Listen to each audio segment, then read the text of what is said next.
They sent missiles through his chest, blew holes in his body, and this bastard just reformed like it was nothing and dropped Ice Age on everyone.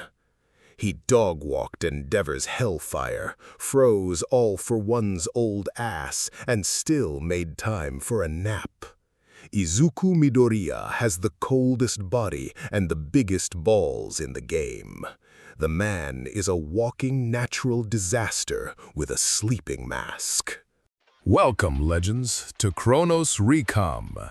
I wrote this story myself, so if you have any suggestions or what-ifs you want to see, drop it in the comments below. Also, just wanted to let you know I've got a Patreon set up now for anyone who wants to support the channel directly. You can get early access to stories, submit direct fan requests, and get exclusive content. It's totally optional, but if you want to help keep these stories coming, check it out. Links in the description. And don't forget to subscribe, like, and hit that bell so you never miss an upload.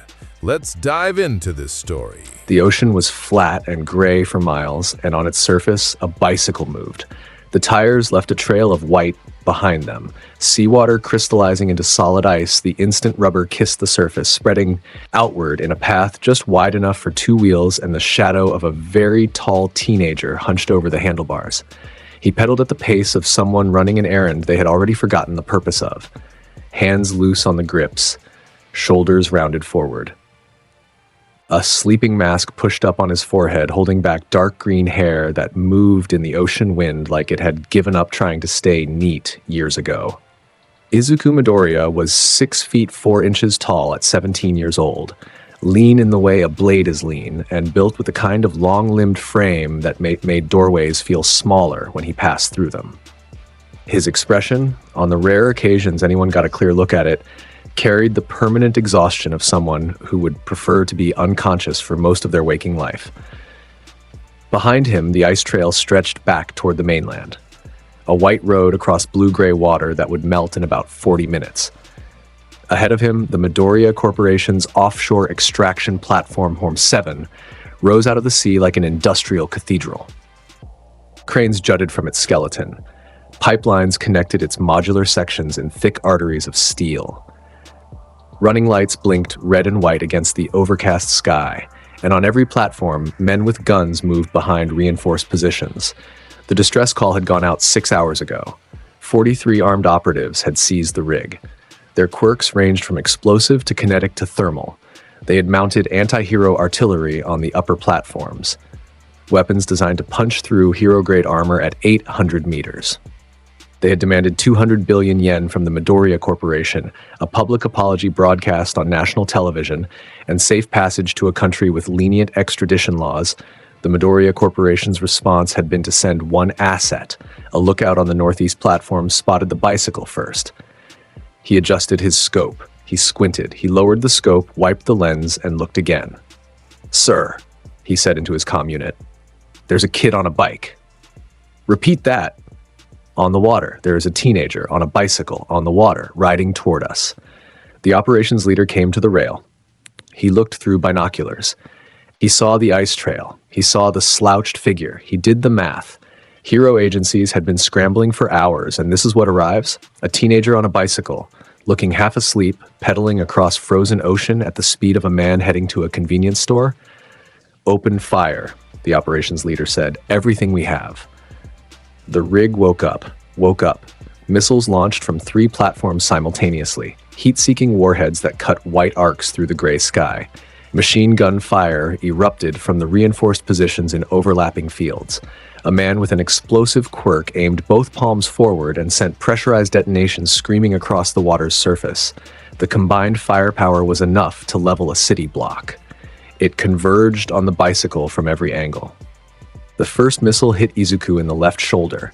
His arms separated, shattered into a cloud of ice crystals that scattered in the wind. The second missile punched through his torso. His chest opened up in a spray of white fragments, a hole the size of a manhole cover, appearing where his ribs should have been. Machine gun rounds perforated his legs, his remaining arm, the side of his head. His body came apart in pieces. Ice cubes tumbled onto the frozen trail beneath his wheels. The bicycle kept rolling forward. The ice pieces drifted, they slowed, they reversed direction. Every fragment, every shard, every cube of ice that had been his shoulder or his chest or his left leg flowed back toward center mass with the lazy drift of snowfall in reverse. His torso filled in, his arm reassembled, his head reformed, the sleeping mask still in place on his forehead, his expression unchanged. He kept pedaling. The operations leader watched this happen through his binoculars. His hands had gone white on the eyepieces. The second volley hit harder. 3 more missiles. A concentrated burst from every gun on the southeast platform. A man with a quirk that generated superheated plasma launched a beam that should have vaporized anything organic within its radius. The beam punched through Izuku's midsection and out the other side. He fragmented. He reformed. He pedaled. By the time he reached the edge of the rig, the men on the lowest platform had stopped firing. Some of them had taken steps back. One of them had dropped his weapon entirely. Izuku stopped the bicycle at the rig's edge. He put one foot down on the ice. He looked up at the armed men on the platform above him with half-lidded eyes, and he pushed his sleeping mask up with one finger, a habitual gesture, like adjusting glasses before reading something mildly interesting. Arara, you woke me up from my nap. He got off the bicycle. He leaned it against the rig's support strut with the care of someone parking outside a shop they planned to return to shortly. Then he knelt on the ice. He pressed one palm flat against the frozen surface beneath him, fingers spread wide, and he exhaled. Ice Age. The ocean died. It happened in 1 second. One single absolute second. The freeze radiated outward from his palm in every direction simultaneously. A white ring of total crystallization that expanded at a speed the human eye could register only as a wall of pale light rushing toward the horizon. Seawater became solid. Waves locked mid-crest. The depth of the freeze ran hundreds of meters down, turning the living ocean into a monolith of absolute zero ice that stretched 50 miles in every direction. On the rig, every man froze in place. Their quirks shut off mid-activation. Their weapons locked up, their lungs stopped, their blood crystallized in their veins. Their expressions, fear, disbelief, one man mid-scream, became permanent. 43 armed operatives frozen into statues on the platforms they had seized, trapped in ice so cold that molecular motion ceased within it. The rig itself groaned once as its metal supports contracted in the sudden cold, and then it too went silent. Everything went silent. For 50 miles in every direction, the world had stopped moving. Izuku stood up. He brushed frost off his sleeve, a gesture that served no practical purpose for a man whose body was ice. He walked back to his bicycle. He climbed on. He pulled his sleeping mask back down over his eyes. He pedaled back the way he came, riding across 50 miles of frozen ocean toward the mainland. And by the time he reached the shore, he was already thinking about dinner. His father received the security footage at 9:47 p.m. Hisashi Midoriya sat in his private office on the 62nd floor of Midoriya Tower and watched the playback 3 times. The first time, he watched the combat, the missiles passing through his son's body, the effortless reformation, the casual approach. The second time, he watched the Ice Age, the radius, the speed, the completeness of the freeze. The third time, he watched the aftermath, the silence, the still ocean, the frozen men. And he pressed pause on the frame where Izuku got back on his bicycle. Hisashi Midoriya leaned back in his chair. He steepled his fingers. Something close to satisfaction moved across his face, the expression of a man watching an investment perform according to projections. Izuku was already asleep in his room, 3 floors below, his sleeping mask pulled down, one arm hanging off the side of his bed. The window cracked open to let in air that carried a permanent chill. The building's climate system had long since stopped trying to correct. In the room next to his, Izumi Midoriya sat cross-legged on her bed and watched the same footage on her tablet. The public feed showed only the aftermath, the frozen ocean, the hero agencies arriving too late, the Coast Guard confirming that every hostage on the rig was alive and every villain was in stasis. The private feed, routed through her father's personal servers, because Izumi was 12 years old and already knew how to navigate corporate data architecture, showed everything. She watched her brother reform from missile impacts. She watched him press his hand to the ice. She watched 50 miles of ocean turn white. She closed the tablet, pulled her blanket up, and fell asleep facing the wall that separated her room from his. The wall was always cold to the touch. She pressed her palm against it every night before sleeping. It made her feel safe. 3 weeks later, the Midoriya family attended the Yaoyorozu Spring Gala. The event occupied the top 3 floors of the Yaoyorozu Grand Heritage Hall, a building designed to remind guests that old money had roots deep enough to touch bedrock. Crystal chandeliers, marble floors polished to a mirror finish, champagne that cost more per glass than most families earned in a week. The guest list read like a catalog of Japan's economic elite. Corporate dynasties, hero agency executives, media moguls, and the kind of politicians who wore their corruption in their cufflinks. Hisashi Midoriya attended in a charcoal suit that cost more than a car. Inko Midoriya wore a pale blue gown that matched her eyes and revealed nothing about the woman inside it. She was beautiful and empty, in the way that photographs of models in luxury magazines are beautiful and empty. She smiled when addressed, responded with grace when spoken to, and looked past her children as though they were furniture she had approved the purchase of years ago. Izumi attended in a dark green dress that she hated and had told Izuku she hated 3 times on the drive over. She stood near her mother and counted the minutes. Izuku attended in a tailored black suit with the top button undone and his sleeping mask pushed up on his forehead. He was the tallest person in the building by a significant margin. Guests who recognized him, and most did because freezing 50 miles of ocean tends to make the evening news, gave him space without appearing to. Their paths curved around him, their conversations adjusted in volume when he drifted past. The ambient temperature near him ran 4 degrees lower than the rest of the room, and the champagne flutes closest to him developed condensation patterns on the wrong side of the glass. Hisashi positioned Izuku near the main entrance for the first hour, a display. A reminder to the Yaoyorozu family and every other power in the room that the Midoriya Corporation had a weapon that could end any dispute in 1 second. Izuku stood where he was placed, hands in his pockets, eyes at half-mast, and began scanning the building's layout for anywhere he could lie down undisturbed. He found the reading room on the 3rd floor through asking. Momo Yaoyorozu was standing near a floor-to-ceiling window on the 2nd floor mezzanine when he approached her. She was 17, composed, and carrying the particular tension of someone who was both hosting a major event and avoiding most of the guests at it. Her dress was dark red. Her posture was perfect. Her eyes were sharp in the way that intelligent people's eyes are sharp when they are analyzing everything within visual range. Izuku stopped next to her. He was a full head taller. He looked out the window for a moment, the city lights below, the distant shimmer of the harbor, and then he spoke. "Excuse me, do you know where the quietest room in this building is?" Momo Yaoyorozu turned and looked up at him.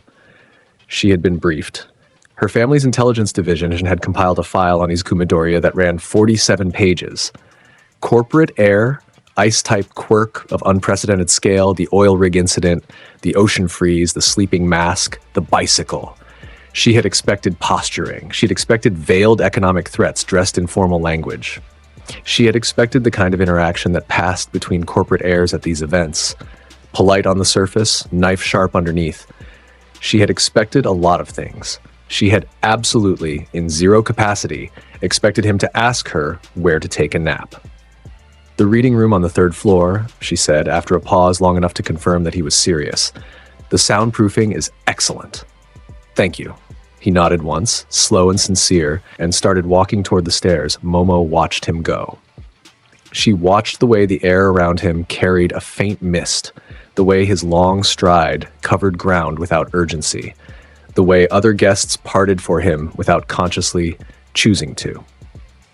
She thought about the file. She thought about the oil rig footage. She thought about the fact that a boy who could freeze the ocean to the horizon had just asked her, with genuine politeness, where to find a quiet room. She followed him. She told herself it was because the 3rd floor was where she had been heading anyway. She was aware that this was untrue. The reading room was dark wood and deep leather chairs. Izuku chose a chaise longue in the far corner, stretched his full length across it, and closed his eyes. Momo stood in the doorway for a moment, watching this. Then she crossed to the window seat, sat down, and opened the book she had left there earlier in the evening. They existed in the same room without speaking for 20 minutes. It was the most comfortable Momo had felt all night. Izuku opened one eye. "You're hiding too?" "I'm reading." "Same thing." He closed his eye again. She smiled. She caught herself smiling and stopped, and then she smiled again, because there was something absurd about a boy worth billions sleeping on a chaise longue at his own family's rival's gala, while she pretended to read a book she had already finished. Izuku left the reading room periodically through the evening. He drifted through the event at his own pace, hands in his pockets, and each time his path brought him near Izumi, he stayed within range. He never hovered. He never made it obvious. He never confronted anyone or spoke to the corporate allies who clustered around the Midoriya family looking for favors. He was just present, tall and cold and there, whenever anyone with the wrong kind of interest in their eyes looked at his sister for too long. On one of these passes, Izumi looked up at him and said, "The crab cakes are good. Which table?" 7. He came back with 4. He gave her 3. The mercenaries hit the gala at 10:14 p.m. They came through every entrance simultaneously. 12 operatives, mixed quirks, body armor rated for hero engagement, faces covered, comms synchronized. The main doors sealed first, then the service entrances, then the emergency exits. The first scream happened when a woman near the east stairwell saw a man with an augmentations of quirk tear the door off its hinges with one hand. The crowd broke into the kind of panic that rich people experience, controlled at first, refined, as though the situation would resolve itself if everyone remained sufficiently composed, and then real animal fear when the second team appeared on the mezzanine with weapons drawn and a voice amplified through a speaker. Everyone on the floor. Now. Their objective was clear within 30 seconds. They moved toward 2 targets.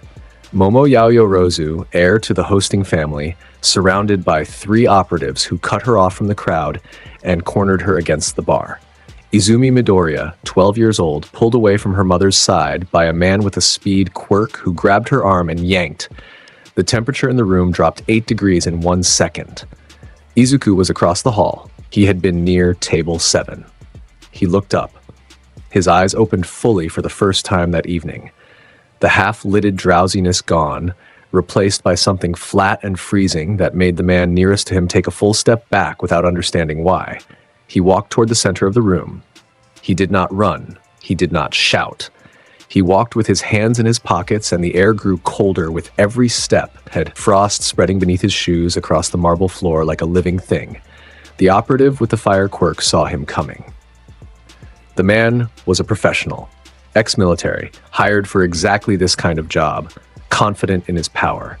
He planted his feet, drew his hands back, and launched a pressurized burst of flame directly at the approaching teenager. The fire was concentrated, hot enough to warp steel, and he put everything he had behind it. The flames hit the space Izuku occupied and died.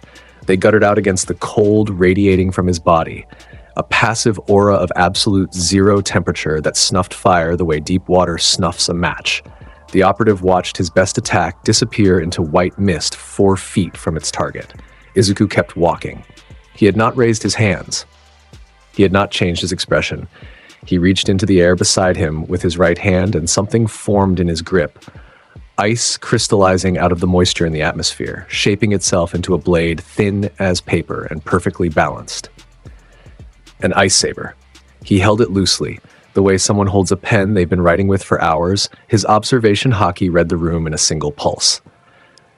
12 operatives. Their positions, their quirks, their lines of fire. The 3 around Momo, the one holding Izumi's arm, the rest scattered through the crowd. He saw all of it before any of them moved. He moved. The first operative swung a reinforced baton at his head. The baton passed through his temple, his skull fragmenting into ice cubes around the impact point and reforming behind the swing, and Izuku's blade took the man's weapon hand at the wrist. The ice saber severed the baton's grip from the man's fingers, and in the same motion, Izuku pressed his palm against the operative's chest. Ice spread from that point of contact in a radial bloom, locking the man's arms to his sides, his legs to the marble floor, his weapon hand frozen open and useless. The second operative had a speed quirk. He blitzed from Izuku's right, moving fast enough that the air cracked behind him. Izuku's head turned before the man arrived, observation haki reading the intent, the trajectory, the angle, and his free hand came out of his pocket for the first time. He caught the operative by the face, mid-sprint. The man's momentum died against Izuku's grip. Ice spread across the operative's skull, down his neck, across his shoulders. He hit the floor rigid, encased from the collarbone up. 3 seconds had passed. 2 men down. The remaining 10 were starting to understand. Izuku moved through them the way winter moves through a forest. Each engagement lasted less than a heartbeat. A man with a hardening quirk found his armor cracking as ice formed inside its seams. A woman with an electricity quirk discharged her power into Izuku's body and watched it pass through his ice form without effect. Current cannot travel through absolute zero, and then she was pinned to the wall by a sheet of ice that covered her from ankle to chin. A man with a strength enhancement quirk threw a punch that shattered Izuku's shoulder. The shoulder reformed before his fist finished its follow-through, and Izuku froze both of the man's feet to the marble with a touch. He reached Izumi in 8 seconds. The operative holding her arm had a speed quirk, and should have been gone the moment he saw what was coming. Instead, he was frozen from the wrist down, Izuku's cold having traveled up the arm that was touching his sister, crystallizing through the operative's hand, his forearm, his elbow, all in the time it took to blink. Izumi looked up at her brother. She was holding a petit four in her free hand, the one the operative had not grabbed. "He was rude," she said. "Aurora." Izuku peeled the frozen operative's fingers off her arm, the man's grip shattering like glass, and turned toward the 3 remaining operatives cornering Momo. They saw him coming. One of them raised a gun. The bullet passed through Izuku's sternum and embedded itself in the wall behind him, the hole in his chest filled with ice and sealed. He reached the 3 of them in 4 steps and dispatched them with the economy of someone who finds this kind of work boring. 1 frozen to the bar top, 1 to the floor, 1 pinned to the wall by ice spikes through his jacket sleeves. The last mercenary, the fire quirk user who had opened with the flame burst, was pressed against the far wall, shaking visibly. His hands were up. His quirk was active in his palms, small flames dancing between his fingers, but the cold was so deep near Izuku that the flames kept shrinking, guttering, struggling to exist. Izuku crouched to meet his eyes. The man was significantly shorter than him, and the crouch brought them level. The thing called justice changes its shape depending on where you stand, but right now you're standing in my way. He froze the man's feet to the floor and stood up. The reading room was still quiet upstairs. Momo had watched the entire engagement from behind the bar where the operatives had cornered her. She stood now with her hands clasped in front of her, her posture still perfect, her eyes tracking Izuku as he straightened his suit jacket and put his hands back in his pockets. 16 seconds. 12 professional operatives. 0 effort visible on his face. She had read the file. She had seen the footage from the oil rig. But reading about someone who could freeze the ocean and watching them dismantle a room full of armed men with one hand in their pocket while looking like they would rather be asleep, those were different experiences. Izumi appeared at Momo's elbow, still eating the petit four. "He does this," Izumi said conversationally. "You get used to it." Momo looked at the 12-year-old, then back at the 17-year-old who was already heading for the exit with the loose-limbed stride of someone whose night had been interrupted and who intended to get back to his nap as soon as possible. "Does he always look that bored doing it?" Momo asked. "Always." The police arrived 14 minutes later. The hero agencies arrived 6 minutes after that. By then, Izuku was back on the chaise longue in the reading room, sleeping mask down, arms crossed, dead to the world. Momo came to the doorway again. She watched him sleep. She thought about the gap between the file on her desk and the person on the chaise longue, the distance between what the world said Izuku Midoriya was and what she had seen tonight. The world said he was a corporate weapon, a cold-blooded asset his father aimed at problems. A danger. What she had seen was a boy who ate crab cakes with his sister and asked where the quiet room was. She left him sleeping. She closed the door gently behind her. 6 weeks later, the UA High School entrance exam arrived, and with it, the single most tedious obligation Hisashi Midoriya had ever inflicted on his son. The enrollment paperwork had appeared on Izuku's desk with a note from his father that read, "Attendance mandatory. Corporate optics require visible participation in Hero Society. Your performance will be broadcast nationally." Izuku had read the note, stared at it for 3 seconds, placed his sleeping mask over his eyes, and returned to unconsciousness. Izumi had woken him up the next morning by putting a cold glass of water against his neck, a gesture that would have shocked anyone else but registered for Izuku only as a mildly interesting temperature change. "You're going to be late for the thing," she said. Father will send people to drag you there. They can try." But he was already sitting up, because the unspoken truth was that if he made the family angry enough, the pressure would redirect toward Izumi, and that was a line he never crossed. He went. He always went. He would keep going to things he found being tedious and meaningless for as long as his compliance kept the household weight off his sister's shoulders. UA was enormous.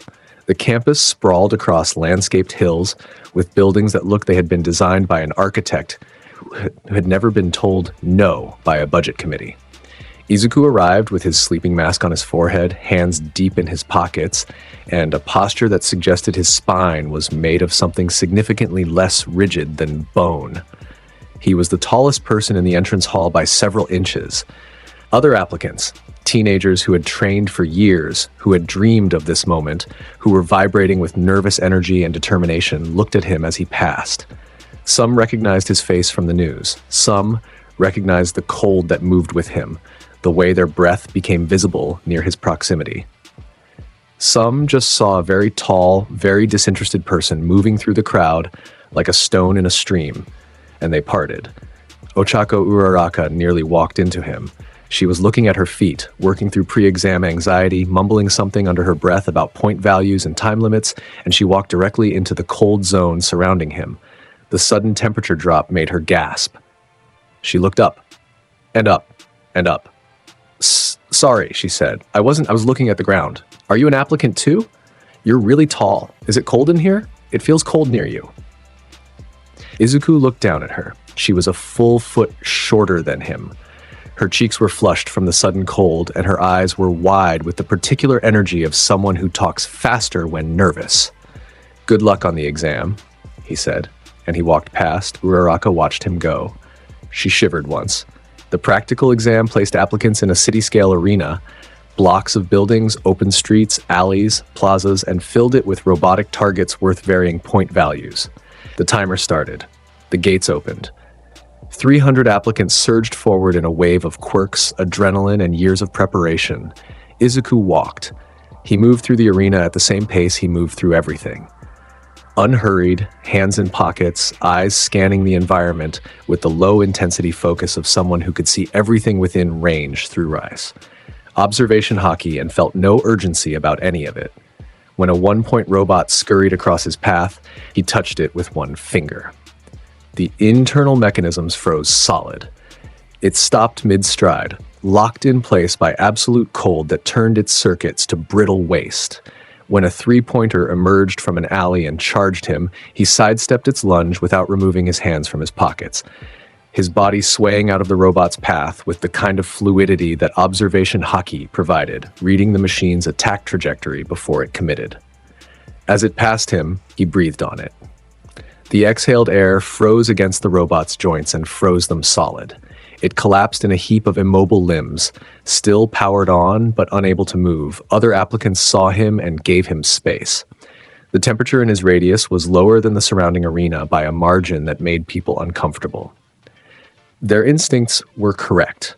The closer you got to Izuku Midoriya, the less heat existed in the air around you, and the human body knows when it is approaching something that could end it.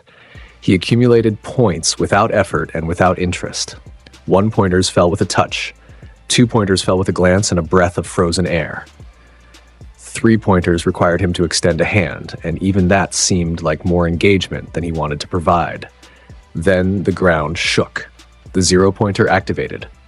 The gargantuan machine rose above the arena skyline like a building tearing itself free from the earth. Its shadow covered entire city blocks. Its footsteps registered as earthquakes.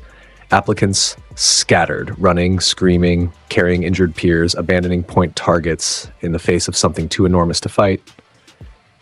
Izuku stopped walking. He looked up at the zero-pointer. He tilted his head, the slight head tilt of someone whose mild interest has been briefly engaged by something moderately less boring than everything else. He exhaled.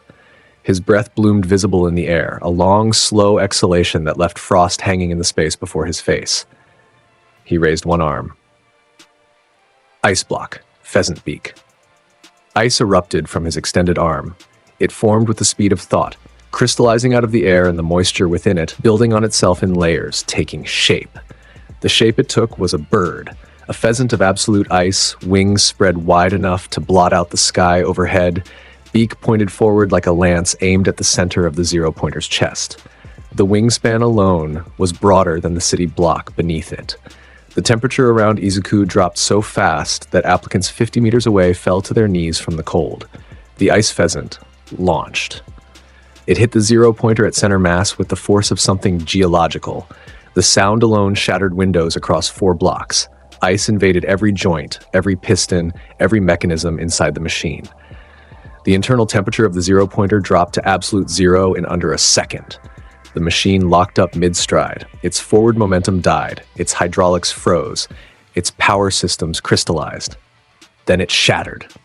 The zero-pointer broke apart from the inside. A million fragments of metal and ice exploding outward in a cascade that rained across the arena floor. Pieces of it fell like hail for 30 seconds. Applicants crouched behind cover and shielded their heads. When the rain stopped, there was nothing left of the zero-pointer but a crater and a pile of frozen debris. Izuku found a piece of rubble at comfortable sitting height, sat down, and closed his eyes. He fell asleep before the exam timer ended. In the observation room, Nezu sat before a bank of monitors. Recovery girls stood beside him. Both of them watched the playback of the ice pheasant hitting the zero-pointer. The timestamp showed the attack lasting 1.3 seconds from formation to impact. "That's an Admiral-class power," Recovery Girl said, because she was old enough to recognize when something exceeded every scale she had spent her career measuring. Nezu's black eyes reflected the monitor light. He was thinking very fast about very many things. "Enroll him," Nezu said. "Class 1A. Aizawa will complain. Aizawa complains about everything. Enroll him." Class 1A received Izuku Midoriya on a Monday morning.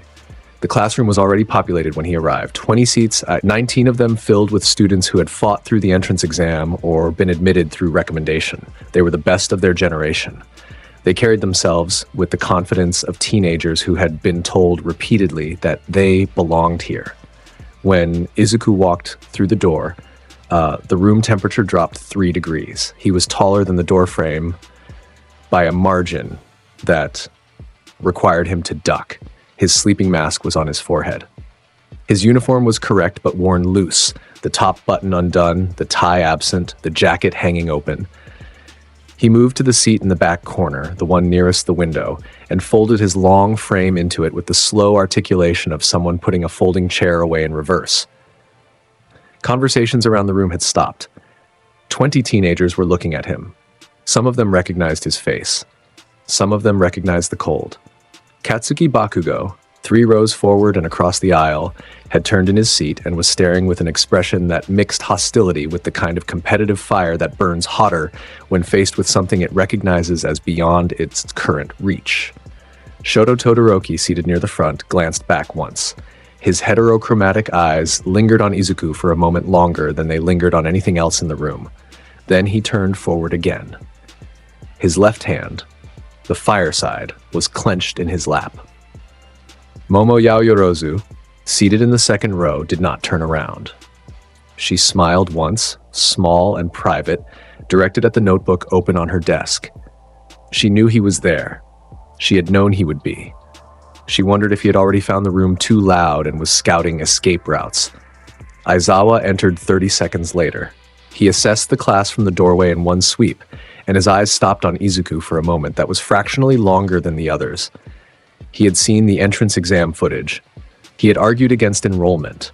A power of that magnitude in a first-year student represented a control risk that his expulsion authority might lack the teeth to address. Nezu had overruled him. Nezu always overruled him. Quirk assessment tests, Aizawa said. Everyone outside, now.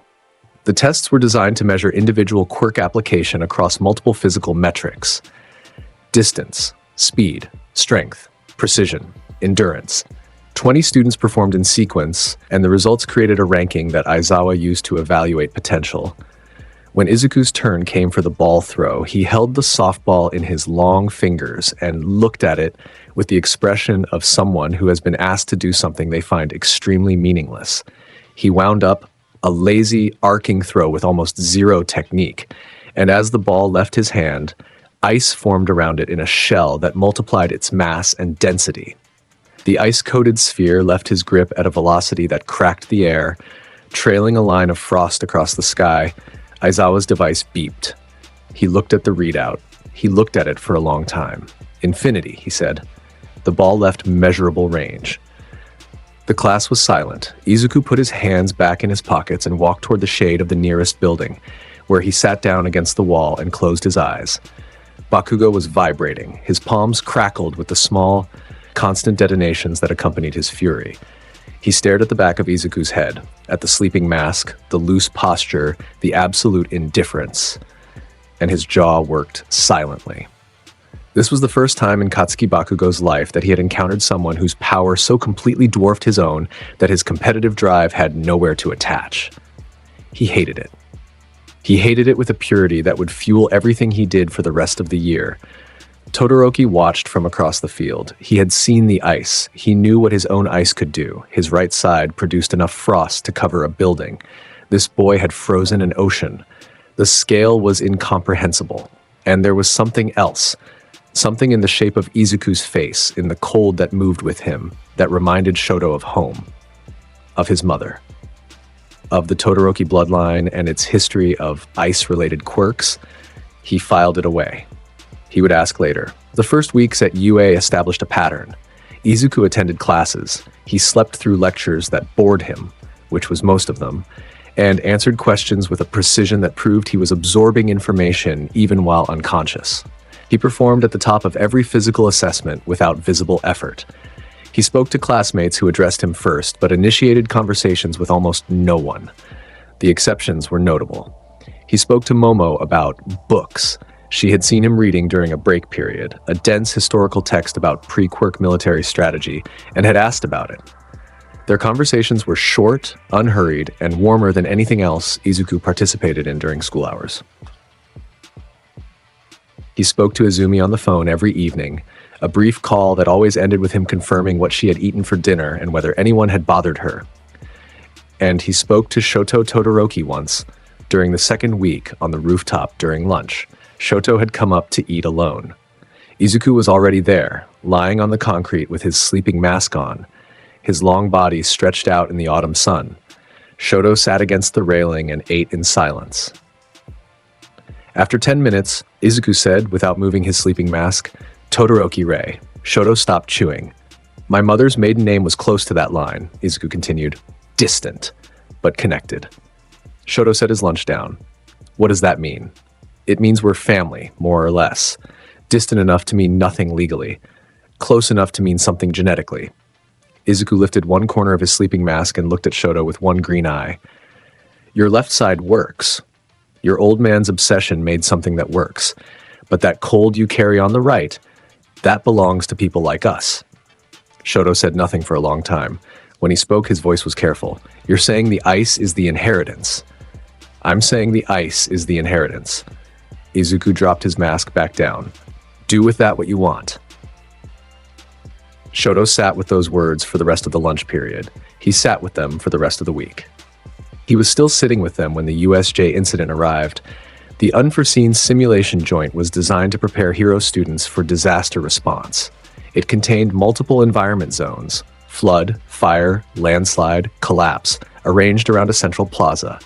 The facility was state-of-the-art, massive, and completely unprepared for what walked through its front door on a Tuesday afternoon. The warp gate opened first. Purple-black mist spread across the entrance atrium like a bruise forming on the air itself. Then the villains poured through. Dozens of them, mixed quirks, coordinated deployment into every zone. Shigaraki Tomura came through last, flanked by the mist villain Kurogiri and accompanied by the Thing, the Nomu. It stood behind Shigaraki like a monument to violence, brain exposed, body hulking, eyes empty. A weapon designed for one purpose: to kill All Might. Its quirks were layered: shock absorption, super regeneration, enhanced strength, sufficient to trade blows with the symbol of peace himself. Aizawa dropped from the entrance stairs and engaged the first wave of villains in the plaza. His combat technique was exceptional. His erasure quirk gave him an edge against quirk-reliant opponents. But there were too many, and Shigaraki had planned for him. The class had scattered. Students were warped to various zones by Kurogiri's portals, separated, disoriented, forced to fight in unfamiliar terrain. The situation was designed to break them. Izuku was standing on the entrance stairway when the warp gate appeared. He had been observing, his observation haki pulsing outward, reading the intent of every villain in the facility, mapping their positions, their power levels, their emotional states. Most of them were fodder. Hired thugs with mid-tier quirks and overconfidence. The real threats were three: Shigaraki, Kurogiri, and the Nomu. He watched Aizawa engage the plaza. He watched the man fight with everything he had and begin to lose ground. He watched Shigaraki direct the Nomu forward. Then he moved. He dropped from the stairway to the plaza floor, a height of 30 feet, covered in a single step off the edge. His long frame unfolded in the air and landed on the plaza stone without impact because his body was ice, and momentum was something he negotiated with rather than obeyed. He straightened up, hands in pockets, and looked around the chaos of the USJ Plaza with the expression of someone who had arrived somewhere on accident. Shigaraki saw him. The leader of the League of Villains was scratching at his neck, the habitual tick of a man whose impulse control existed only in fragments. His eyes moved over Izuku, the height, the cold radiating from him, the UA uniform, and his lip curled beneath the hand covering his face. A student? You're sending students now? The Nomu did not wait for Shigaraki's command. Its programming recognized a target in range. It launched forward, a blur of bioengineered muscle and purpose, and hit Izuku's center mass with a fist that was designed to hurt All Might.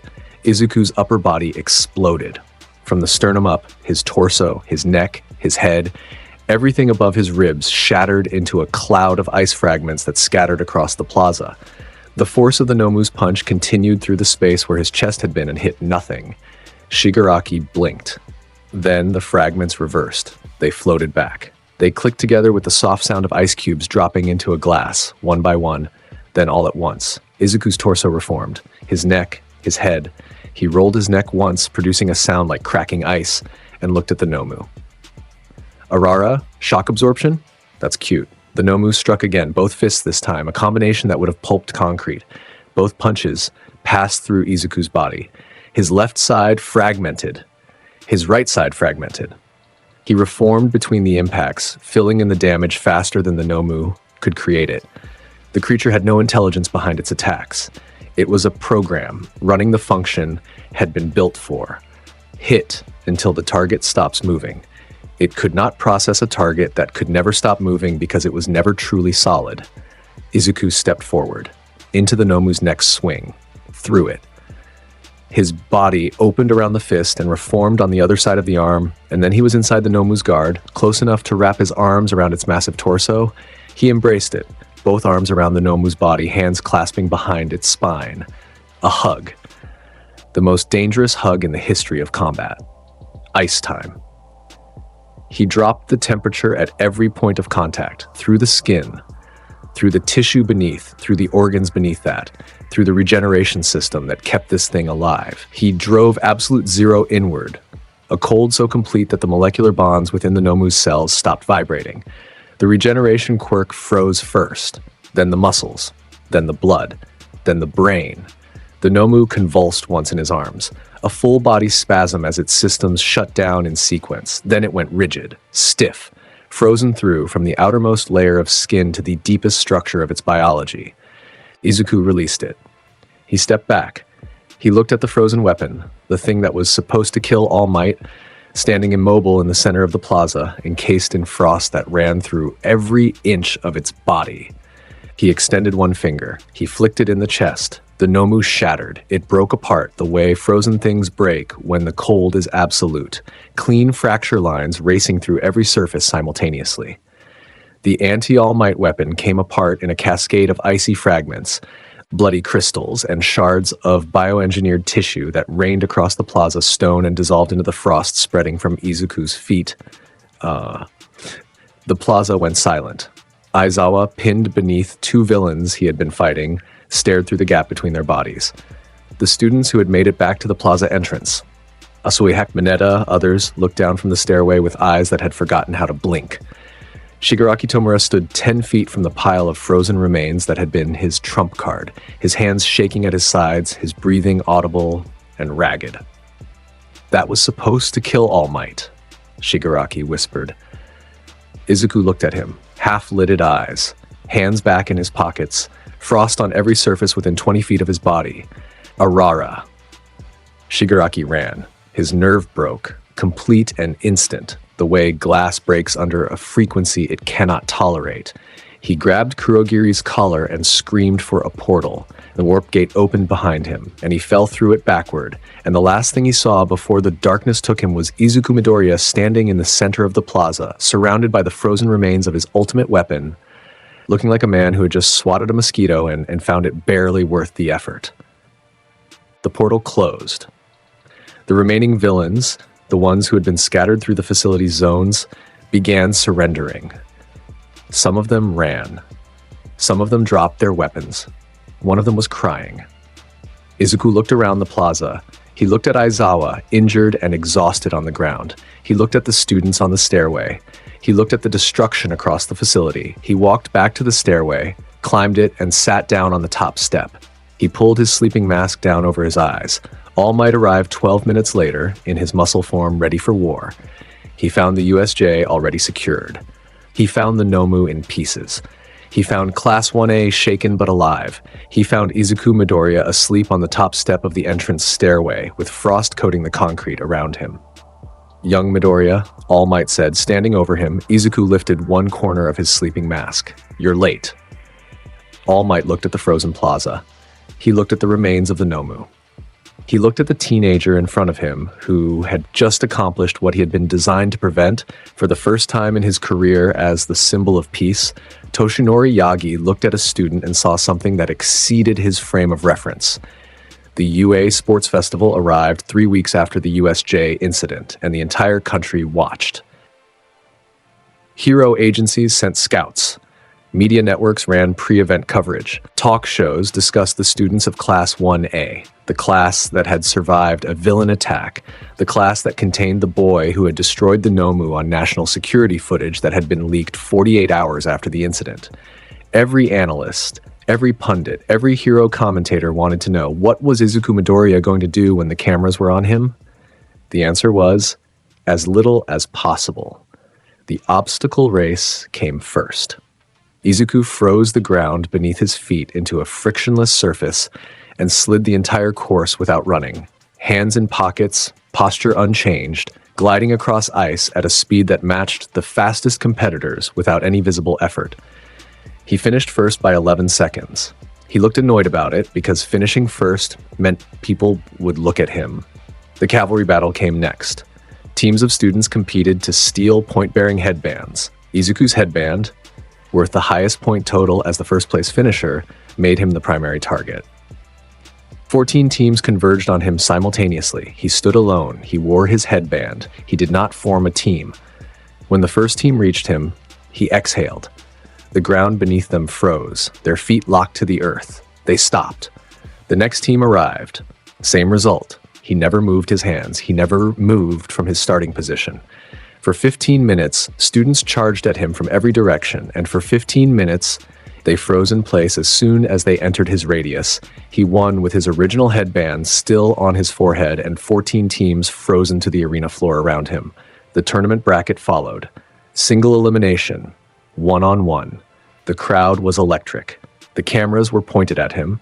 Izuku won his first bracket match in 3 seconds. His opponent, A support course student with a gadget-based approach stepped into the ring, and Izuku covered the entire ring surface in a sheet of ice, so frictionless that the student's feet went out from under him. He slid across the boundary line and out of bounds without Izuku touching him. The second match lasted 7 seconds. His opponent was Fumikage Tokoyami, Dark Shadow, a powerful quirk with a sentient shadow entity that struck with devastating force. Tokoyami was confident. Dark Shadow launched from his body like a black tide. It hit Izuku in the chest. Izuku's chest fragmented, reformed, and Izuku raised one hand. He dropped the temperature around Tokoyami to the point where Dark Shadow, a creature of darkness that weakened in light, also weakened in extreme cold. The shadow entity shrank, retreated, and Tokoyami was left standing in a ring coated in ice, his primary weapon rendered inert. He stepped out of bounds voluntarily. The semifinal was against Katsuki Bakugo. This match the crowd paid attention to. Bakugo had been watching Izuku all day, all semester, with the intensity of a bomb looking for a surface to detonate against. He entered the ring with his teeth bared and his palms already producing smoke. "Fight me for real," Bakugo screamed. "Don't you dare hold back!" Izuku looked at him. He sighed. "Arara," Bakugo attacked. He launched himself across the ring with explosion-powered velocity, a human missile aimed at Izuku's center mass. The explosion hit. Izuku's torso fragmented. The heat of Bakugo's detonation melted some of the ice, producing steam that filled the arena. Bakugo followed up. Explosions from both palms, concentrated bursts, his most powerful outputs aimed at a target he intended to force into engagement. Izuku reformed inside the steam cloud. He reformed again, and again. Each time Bakugo hit him, he shattered and rebuilt. The explosions produced heat, and heat was the one thing that slowed his reformation. But slowed for Izuku meant 2 seconds instead of 1. Bakugo was burning his entire stamina output to produce a delay measured in heartbeats. Izuku let him work. He let Bakugo burn through his reserves. He let the crowd see the #1 combat candidate throwing everything he had at a target that would not stay broken. When Bakugo's explosions began to shrink, when his sweat glands were running dry and his output was failing, Izuku moved for the first time. He stepped forward through one final explosion and placed his palm against Bakugo's chest. Ice spread from that point outward. It covered Bakugo's torso, his arms, his legs, fast but controlled, stopping short of his face, his airway, his vitals. Bakugo froze in place with his arms outstretched, mid-detonation, encased from the neck down. Midnight called the match. Bakugo was immobilized. Izuku advanced to the final. In the stands, Bakugo's mother watched with her arms crossed. His father had his head in his hands. In the private box, Hisashi Midoriya made notes on a tablet. Between the semifinal and the final, Izuku walked through the corridor beneath the arena, heading for the waiting area. He moved at his usual pace, hands in pockets, the cold trailing behind him, in a path of frost on the corridor floor. Endeavor blocked the hallway. The #2 hero filled the space the way large men fill small rooms. With heat, with certainty, with the absolute confidence of someone who has never encountered a wall he could not burn through. His flames licked the ceiling. His jaw was set. His eyes burned with the particular intensity of a man whose life's work was standing in the arena above them, about to face an opponent. "Midoriya," Endeavor said. His voice was command wrapped in condescension. "My son's fire will melt anything you produce. Ice cannot withstand hellfire. You may have beaten everything else today, but when Shoto releases his left side, your power becomes meaningless." Izuku stopped walking. He looked at Endeavor. He looked at the flames, the posture, the certainty. He looked at a man who had married a woman for her ice quirk, bred children for their power, and was now standing in a corridor bragging about the weapon he had forged from his son's body. Izuku knew that bloodline. He carried some of it in his own veins. Thorough justice. Sometimes it drives a man to madness. Don't push your luck, old man. He walked around Endeavor. His shoulder passed within an inch of the man's flames, and the flames bent away from him, curving outward, recoiling from the cold the way living things recoil from pain. Izuku continued toward the waiting area without looking back. Endeavor stood alone in the corridor. The frost from Izuku's passage was spreading up the walls. His flames were guttering.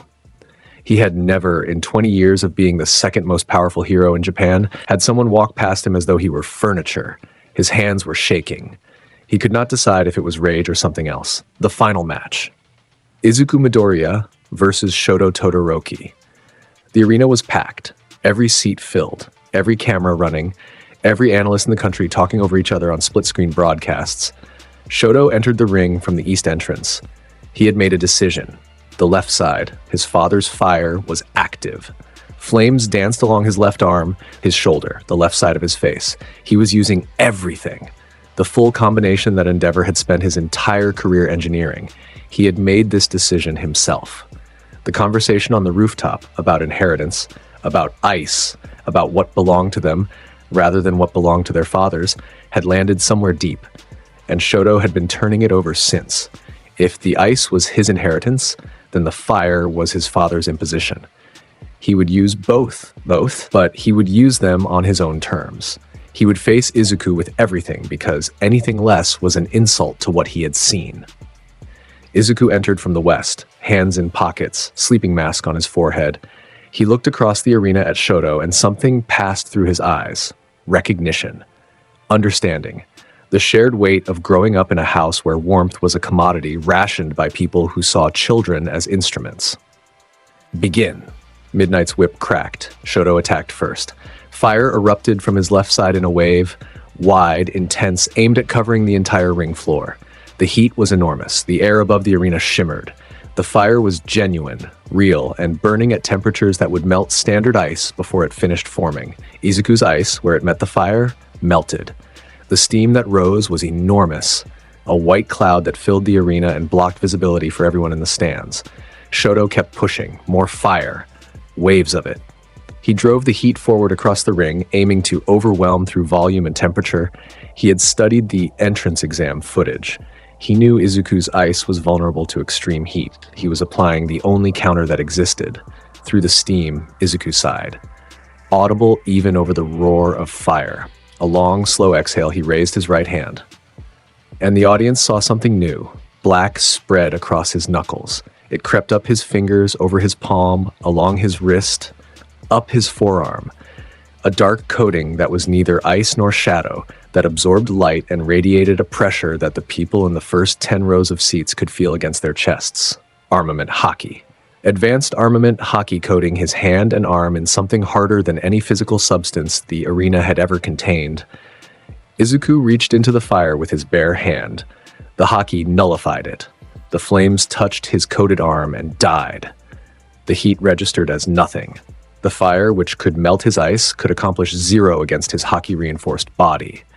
He walked forward through the wave of flame with one arm extended, the black coating eating everything Shoto threw at him. Shoto saw him coming through the fire and increased his output. Maximum. Everything his left side could produce.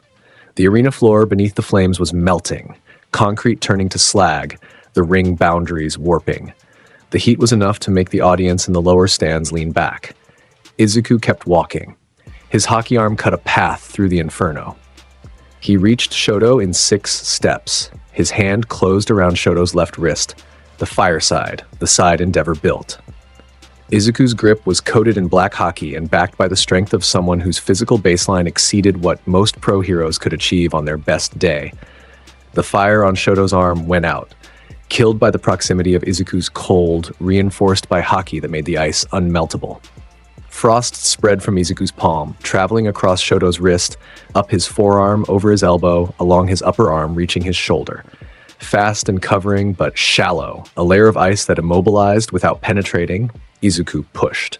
One motion, his long arm extending, his grip on Shoto's frozen wrist acting as the lever, and Shoto's feet left the ground. He traveled backward across the ring, hit the arena floor once, slid across the ice-coated surface, and passed over the boundary line, out of bounds. The stadium went silent for 2 full seconds. Then it erupted. Shoto lay on his back outside the ring, coated in frost from his left wrist to his left shoulder. He stared at the sky above the arena, the blue sky past the stadium lights, the clouds, the distant nothing of an autumn afternoon. His breath came in clouds of white. He had given everything. Both sides, his full combination. The thing his father had spent a lifetime engineering. And Izuku had walked through it with one hand. Izuku stood inside the ring, the black hockey receding from his arm, his expression unchanged. He looked down at Shoto with those half-lidded eyes, and there was something in them that was warmer than anything else he had shown all day. Recognition. Respect. The understanding of someone who knew what it cost to fight with a power you hated because it was the only way to face the world honestly. He said nothing. He walked off the arena floor.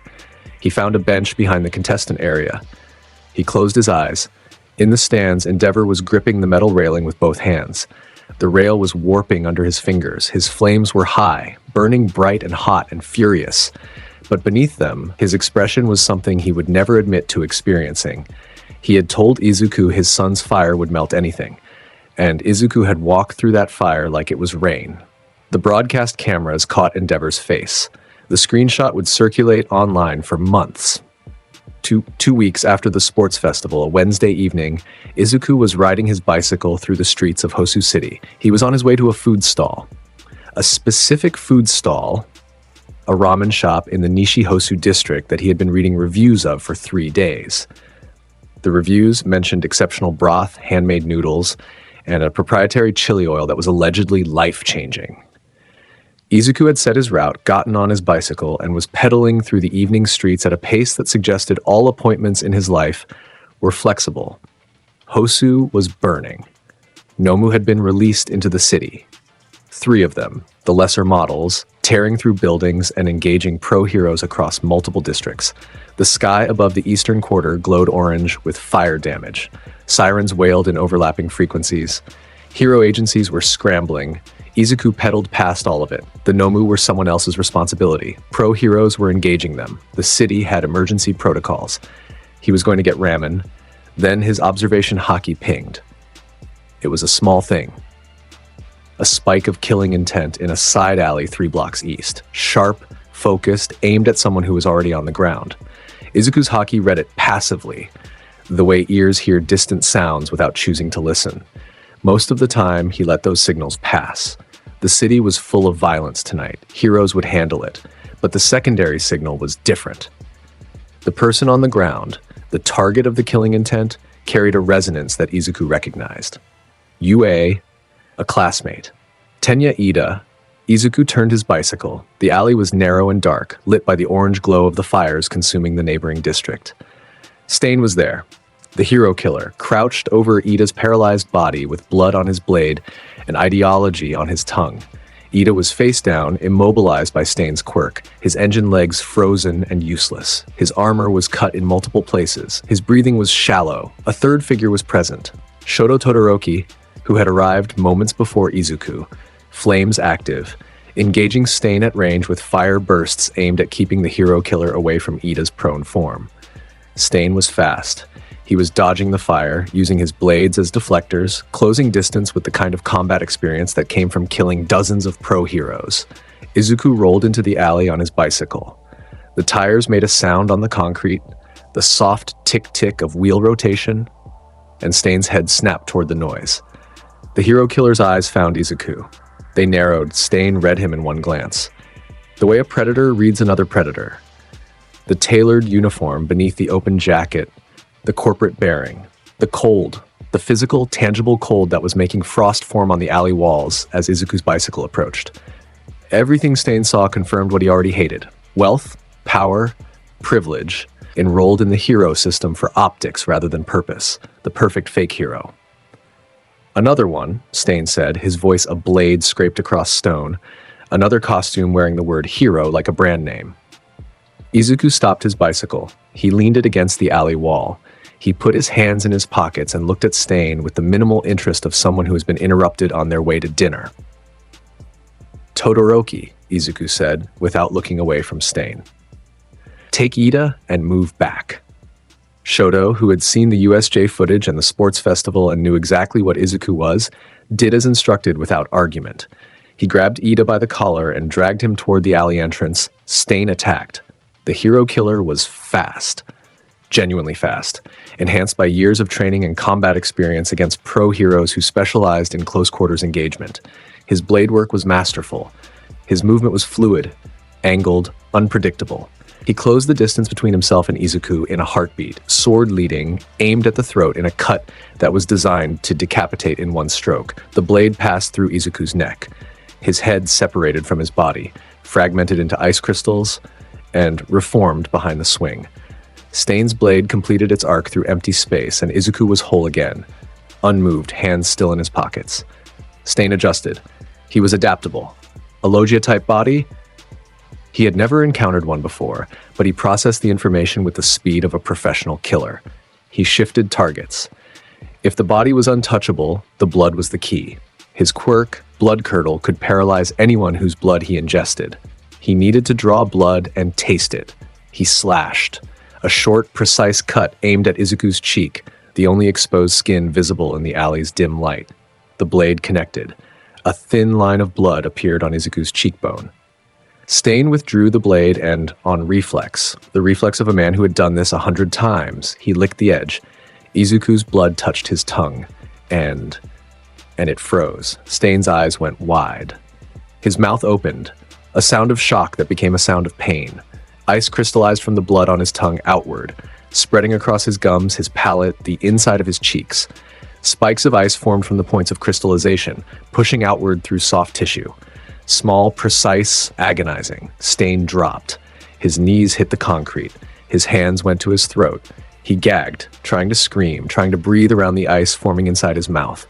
The blades fell from his hands and clattered against the ground. Izuku watched him. He wiped the blood from his cheek with the back of his hand. The cut was already closing, ice filling the wound and blending with his skin until the mark disappeared entirely. You preach about fake heroes, but you're just a fanatic with a knife. He reached down and gripped Stain by the collar. He lifted the hero killer off his knees. Stain weighed nearly nothing in Izuku's grip, the man's body convulsing, his hands still clawing at his own face. And he pressed him against the alley wall. Ice spread from the contact point. Stain's arms locked to the wall behind him. His legs froze to the concrete below. His body was pinned, immobilized against brick and mortar by ice thick enough to hold a shipping container. The ice in his mouth stopped growing. It had been precise. Enough to hurt. Enough to stop his quirk from functioning. His tongue frozen, his ability to ingest blood eliminated. Enough to keep him alive and in pain until the police arrived. Izuku released him. He stepped back. He looked at Stain the way someone looks at a particularly unpleasant insect that had been buzzing around their head. Then he turned to Shoto and Ida. Shoto was staring at him, the kind of stare that registered something beyond normal comprehension. Ida was regaining movement, Stain's paralysis wearing off with the man's concentration shattered by his own agony.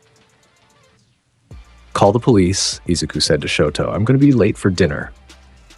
He walked back to his bicycle. He got on, he pedaled out of the alley, turned right at the main street, and continued toward the Nishihosu district at the same pace he had been traveling before the interruption. He was 3 minutes behind schedule. He pedaled slightly faster. The ramen was, in fact, exceptional. Behind him, in the alley, Shoto Todoroki stood over the immobilized hero killer and the recovering Ida and processed what he had just seen. The blood had frozen. Inside Stain's mouth. After Stain ingested it, Izuku's blood itself was a weapon, frozen at its core, carrying the absolute cold of its owner even when separated from his body. There was no counter to that. There was no strategy against a man whose blood could kill you if you tasted it.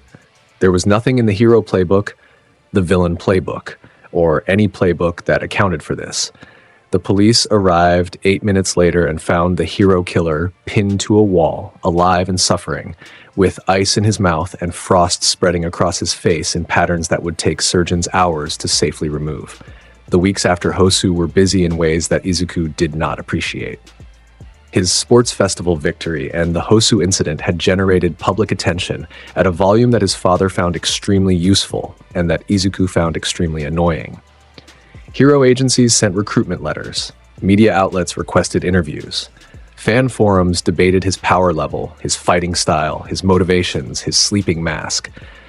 Someone started a social media account called Midoriya Watch that tracked his bicycle sightings across the city. Izuku ignored all of it. He attended classes, he slept through lectures, he ate lunch on the roof, he called Izumi every evening. But something else was happening beneath the surface of his life. Something that moved through the channels of the Midoriya Corporation, financial transfers, shell companies, offshore accounts, encrypted communications. Izuku's observation haki had been picking up wrongness in the information environment around his family for months. Small things, incongruities in his father's schedule, encrypted calls that carried the emotional signature of someone conducting business they never intended to acknowledge. Visitors to the family estate who arrived without names and left without records. Izuku was lazy. He was indifferent to most things. He would rather be asleep than conscious. But he was not stupid, and he was not oblivious. And when his observation haki told him that something was deeply and fundamentally wrong in the architecture of his family's operations, he listened. He investigated. In his own way, slowly, at his own pace, through channels that only someone with both corporate access and extrasensory perception could navigate. He traced financial flows from Midoriya Corporation's subsidiary accounts through 3 layers of shell companies to a final recipient that his observation haki confirmed was radiating malice, so concentrated it registered as a physical taste in the back of his throat. The Shihasai Kai, Overhaul, Chisaki Kai, the quirk-destroying drug, the bullets that could erase a person's power permanently, the research, the development, the manufacturing process that fed on, a source of regenerative power so complete that it could rebuild what was torn apart. A child, a girl, Eri. The information assembled itself in Izuku's mind over the course of 2 weeks, each piece confirmed by his observation haki, each connection verified through the emotional signatures of the people involved, his father's satisfaction when discussing Project Erasure with his board, the terror radiating from the compound in eastern Musutafu, the small and endless suffering of a child whose existence had been reduced to raw material. His father was funding it. The Midoriya Corporation was the primary financial backer of Overhaul's operation. The quirk-destroying drug was intended for corporate monopoly, leverage over every hero agency, every government body, every rival corporation that relied on quirk-powered assets. Hisashi Midoriya was building a weapon that could unmake heroes, and he was fueling it with the body of a 6-year-old girl. Izuku was sitting at his desk when the final piece connected. His sleeping mask was on his forehead. His hands were flat on the desk's surface. Outside his window, the city of Musutafu moved through its evening routine. Traffic lights, distant sirens, the sounds of ordinary life continuing without awareness of what moved beneath it. The window developed a layer of frost. It spread from the center outward in branching patterns, dendritic ice crystallizing faster than nature would allow, covering the glass until the city outside was invisible behind a wall of white. Izuku sat with it for 1 minute. He sat with the knowledge of what his father was doing, what it cost, and who was paying the price. He sat with it, and the frost spread from the window to the wall, from the wall to the ceiling, from the ceiling to the floor. Then he stood up. He walked to his closet. He put on his jacket. He walked downstairs. He went to the garage. He got on his bicycle. He pedaled out of the Midoriya estate at his normal pace, through the gates, down the private road, onto the public streets. He did not tell anyone where he was going. He did not file a report. He did not coordinate with a hero agency, a police force, or any official body. He rode his bicycle through the evening city, and everywhere he passed, frost formed on the streetlights, on the bus stops, on the cars parked along the curbs. The temperature dropped in his wake, a trail of winter cutting through autumn, marking his path across the city like a scar. He pedaled. His expression had not changed. His posture was the same slouch it always was. His eyes were half-lidded. But the cold was different tonight. It was deeper, wider. It radiated from him with a density that made pedestrians on the sidewalk stop walking, shiver, and look around in confusion. Unable to identify the source, aware only that something nearby was producing a cold too intense for the season, the Shihasai compound was located in the Eastern Industrial District. It was a traditional Japanese compound on the surface, a walled estate with tile roofing and wooden gates, but beneath it, extending into the earth, was a labyrinth. Overhaul's workspace, his research facility, his killing floor. The compound had security, multiple layers, quirk-powered guards at the perimeter, men and women with combat quirks who had been recruited from underground fight circuits. surveillance systems, proximity alarms. The underground sections had their own defenses, collapsible corridors, trapdoor mechanisms, rooms that Overhaul could disassemble and reassemble at will, turning the architecture itself into a weapon. None of that mattered. Izuku rolled through the front gate. The wooden doors were closed. He passed through them, his Logia body dispersing into ice particles that flowed between the slats, reforming on the other side as a solid figure already walking forward. The temperature in the courtyard dropped 40 degrees in 5 seconds. The first guard came at him with a hardening quirk, his body turning to stone, his fist aimed at Izuku's head. The fist passed through Izuku's skull and hit nothing. Izuku's hand touched the guard's stone arm, and the man froze where he stood. Stone and all, absolute cold penetrating through his quirk-enhanced body the same way it penetrated through everything else. The second guard had a fire quirk. He launched flames from both hands, a sustained stream aimed at Izuku's torso. Izuku walked through it. His cold aura killed the fire at 2 feet from his body. The guard backed up more, hit the wall. Izuku walked past him without making contact, and the frost spreading from his feet reached the guard's shoes and climbed. The man froze to the wall behind him. The third guard was smart enough to run. He made it 6 steps before the ground beneath him crystallized and his feet locked to the frozen stone. Izuku reached the entrance to the underground.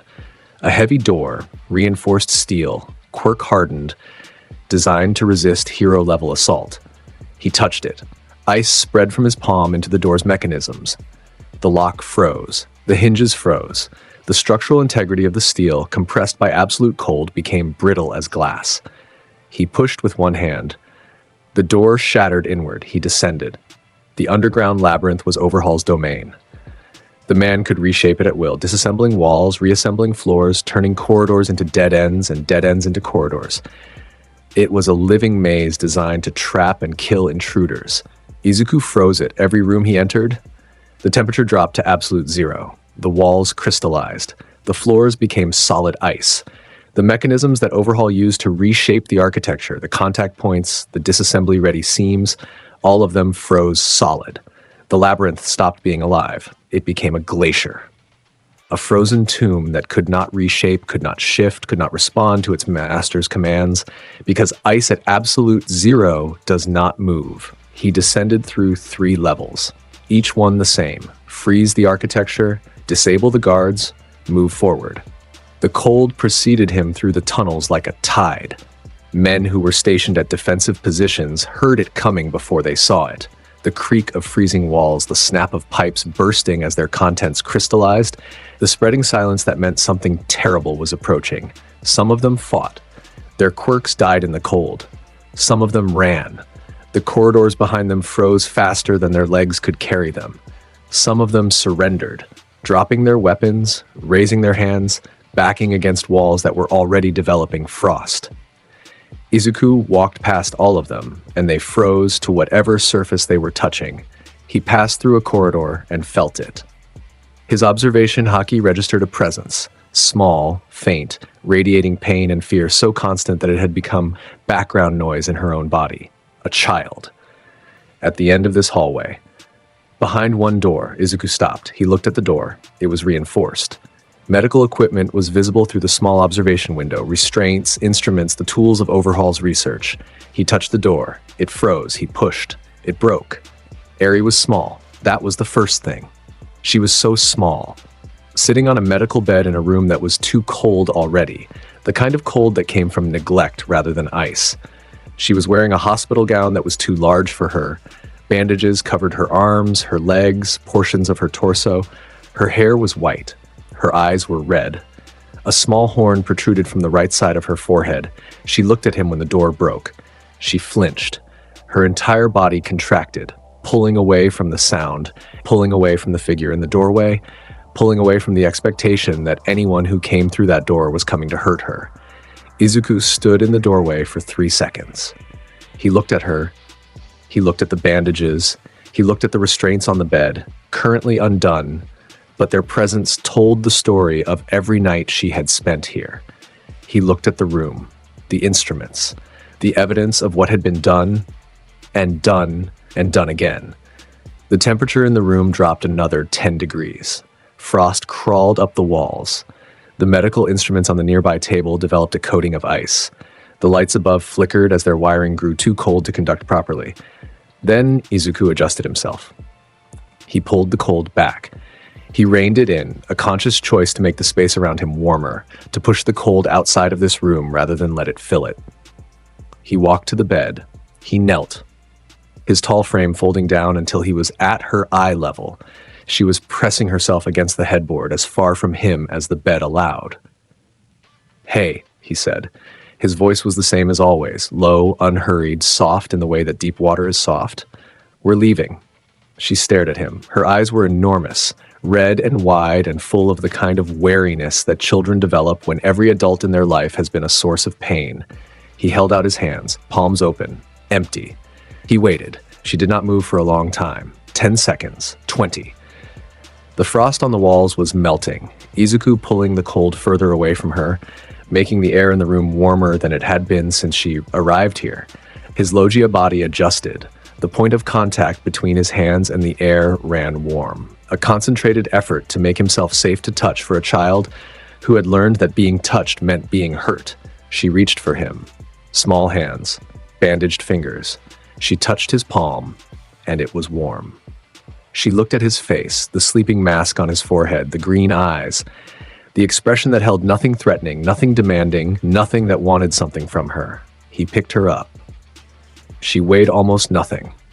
He held her against his chest, one arm under her, one hand on the back of her head, and his body temperature at the point of contact was perfect, warm enough for a child to feel safe. His cold existed outside of that space, radiating outward in every direction that was not toward her. She grabbed the front of his jacket, her fingers curled into the fabric and held. She pressed her face against his shoulder. She did not make a sound. Izuku turned and walked out of the room. He made it 15 steps down the frozen corridor before the ceiling exploded. Overhaul came through the floor above, descending through the architecture he could no longer reshape, dropping through the frozen ceiling by brute force rather than his usual seamless reassembly. He landed in the corridor 20 feet ahead of Izuku, and he was alone. Izuku's observation haki read the upper levels. Overhaul's lieutenants were frozen. All of them.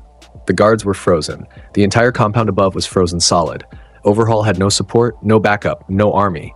He was the last man standing, but he had merged. Two of his lieutenants, their bodies absorbed before the freeze reached them, incorporated into Overhaul's mass through his quirk. He was larger now. Monstrous. His upper body had expanded into something inhuman. Multiple arms, reinforced bone structures, his Plague Doctor mask cracked and revealing the face of a man whose sanity had been compromised by desperation. He filled the corridor. His additional limbs scraped the frozen walls. His quirk was active. Disassemble and reassemble, the power to destroy anything he touched and rebuild it in any configuration. He reached for the frozen walls, trying to reshape them, to create space, to use his domain against the invader. The walls did not respond. Absolute Zero Ice did not disassemble. The molecular bonds were too still, too frozen, too far below the threshold where his quirk could engage with physical matter. His power clawed at the ice and found nothing it could grip. Overhaul's eyes widened behind his broken mask.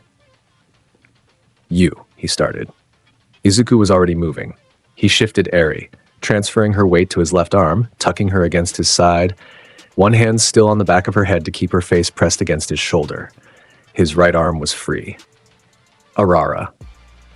Overhaul lunged, all four arms extended, his merged body throwing itself forward with the speed and power of something desperate. His hands reached for Izuku, for Eri, for anything he could touch and disassemble.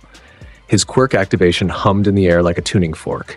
His hands passed through Izuku's body, 3 of them, through his chest, his shoulder, his hip. Logia intangibility. The hands hit ice that fragmented around them and reformed behind them. Overhaul's arms were inside Izuku's body and they could not touch him. His quirk activated against ice particles and found nothing to deconstruct, because the ice was not matter in the traditional sense. It was Izuku, it was his body, his existence, and it reformed the moment it was disrupted. The fourth hand, the one reaching for Eri, hit something different. Izuku's right arm intercepted it. His hand closed around Overhaul's wrist, and the grip was coated in black.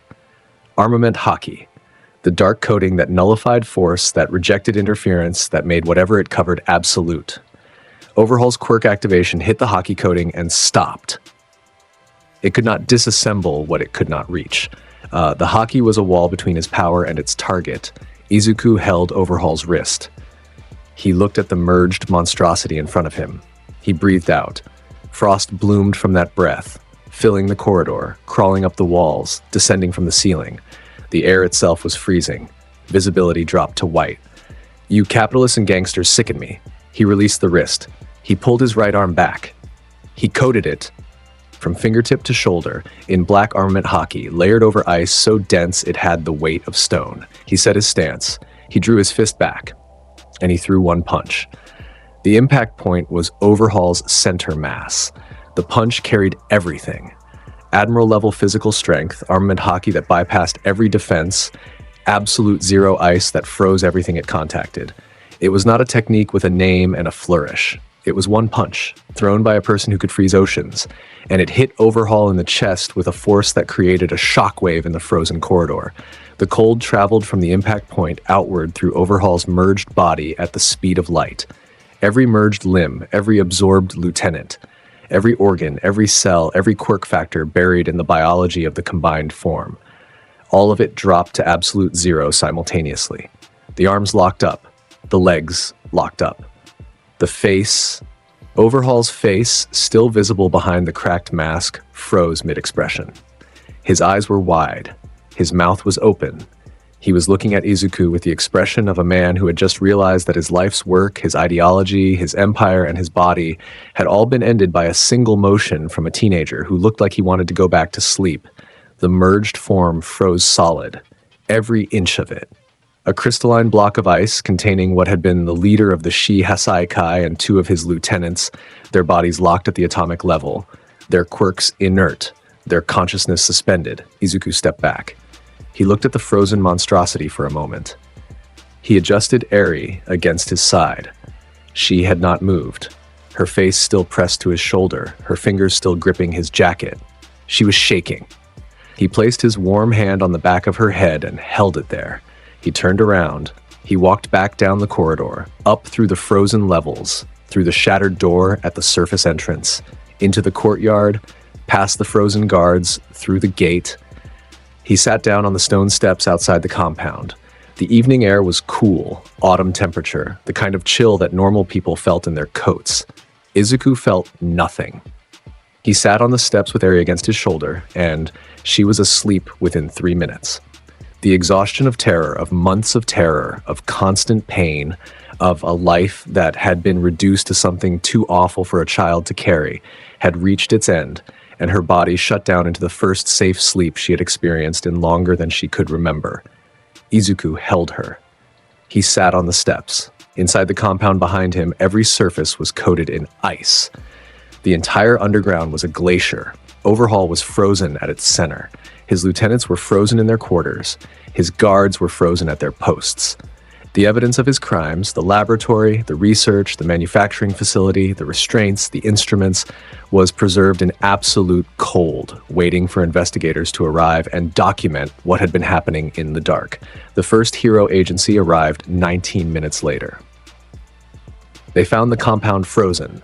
They found the villains frozen. They found Overhaul frozen. They found Izuku Midoriya on the front steps, holding a sleeping child, looking at the evening sky with half-closed eyes. He gave a statement. It was brief. He answered questions in complete sentences. He did not embellish. He did not explain his motivations beyond what was necessary. He told them about the quirk-destroying drug.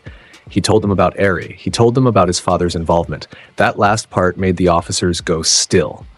The Midoriya Corporation primary funder, Hisashi Midoriya, Izuku watched their faces process this information. He watched the realization land, the scope of what he had just disclosed, the implications, the political earthquake that would follow. He held Eri until someone from the Child Protection Services arrived, a woman with gentle hands and a soft voice who took the sleeping girl from his arms with infinite care. Izuku released her with something in his expression that was harder to see than the exhaustion. Something that looked like a person making a promise without saying it out loud. He got on his bicycle. He pedaled home. His father was waiting in the main hall of the Midoriya estate. Hisashi Midoriya was standing near the grand staircase in a suit that cost more than most people earned in a year. His face was composed, the practiced calm of a man who had spent decades managing crises, controlling narratives, and manipulating outcomes. He had already received the police inquiry. He already knew what Izuku had told them. He had already engaged his legal team, his PR apparatus, his political connections. He looked at his son as Izuku walked through the front door. He opened his mouth. He began to speak. The first words of what would have been an explanation, a justification, a reframing, corporate strategy, calculated risk, the bigger picture. The things that men like Hisashi Midoriya say when the cruelty they fund becomes visible to people who might judge it. Izuku walked past him. He did not stop. He did not look at his father. He did not respond to the words that had begun to form in the air between them. He walked through the main hall, up the stairs, down the corridor to the family wing, and he stopped at Izumi's door. He knocked. 2 knocks. Soft, she opened the door in pajamas, green flannel too long in the sleeves because she was 12 and growing fast, and the family's household staff ordered her clothing 2 sizes up. She looked up at her brother's face, and she saw something in it that she had never seen before. She stepped aside. He came in. He was carrying a paper bag, the food from the ramen stall in Hosu that he had grabbed on his way back, stuffed into his jacket pocket, still warm because his Logia body could manage temperature at every point on its surface, and he had chosen to keep that pocket above freezing. He held it up. She took it. She opened the bag. She looked at the containers inside. Ramen, sides, the proprietary chili oil that the reviews had raved about. She looked at her brother. They sat on her floor. She opened the food. He leaned back against her bed frame and stretched his long legs across the carpet. The room was warm, warmer than any room in the Midoriya estate, because Izuku was pulling the cold away from this space, directing it elsewhere, keeping the air around his sister at the exact temperature a person needed to breathe without seeing their breath. Outside her door, the hallway was developing frost. It spread from the doorframe outward, thin, crystalline, growing in the slow patterns of deep winter. The corridor floor became white. The walls became white. The ceiling developed a film of ice that caught the overhead lights and scattered them into cold sparkles. Inside the room, Izumi ate ramen. She did not ask where he had been. She did not ask what had happened. She could read him better than anyone alive, better than his, and observation hockey read anyone, because her knowledge of him came from something older and more permanent than extrasensory perception. She knew he was done with their father. She knew something had broken tonight that would never repair. She knew the ice in the hallway was his answer to the question their family had been asking since both of them were born. How much can you control him? The answer was forming on every surface outside her room. The answer was, you never could. She handed him the chili oil. You first. He took it. He drizzled it over his ramen. He ate.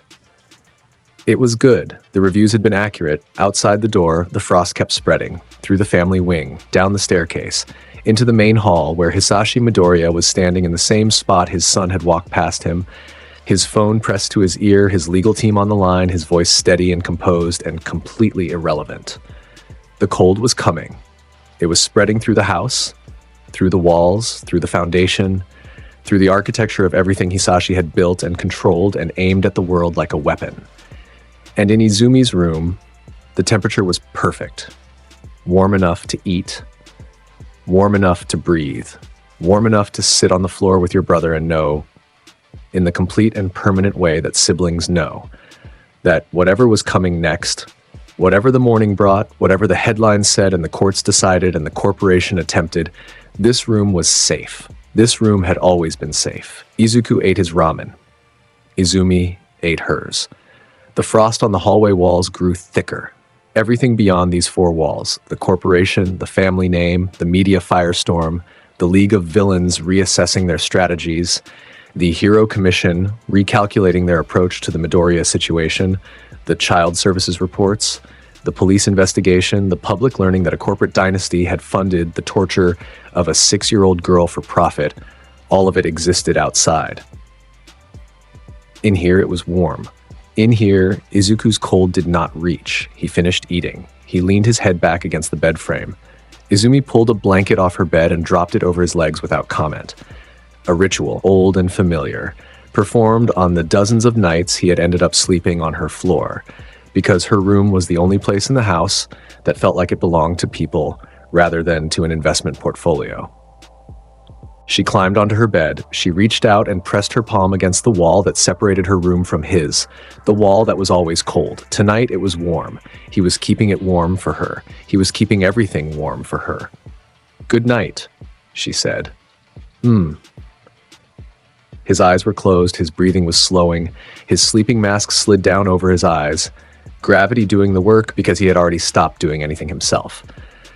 The last thing he heard before sleep took him was his sister's breathing, evening out, the small, steady rhythm of a 12-year-old falling asleep in a room where the temperature was exactly right, in a house where the ice was spreading through every hallway that was not hers, in a world that was about to learn what happened when Izuku Midoriya stopped being lazy.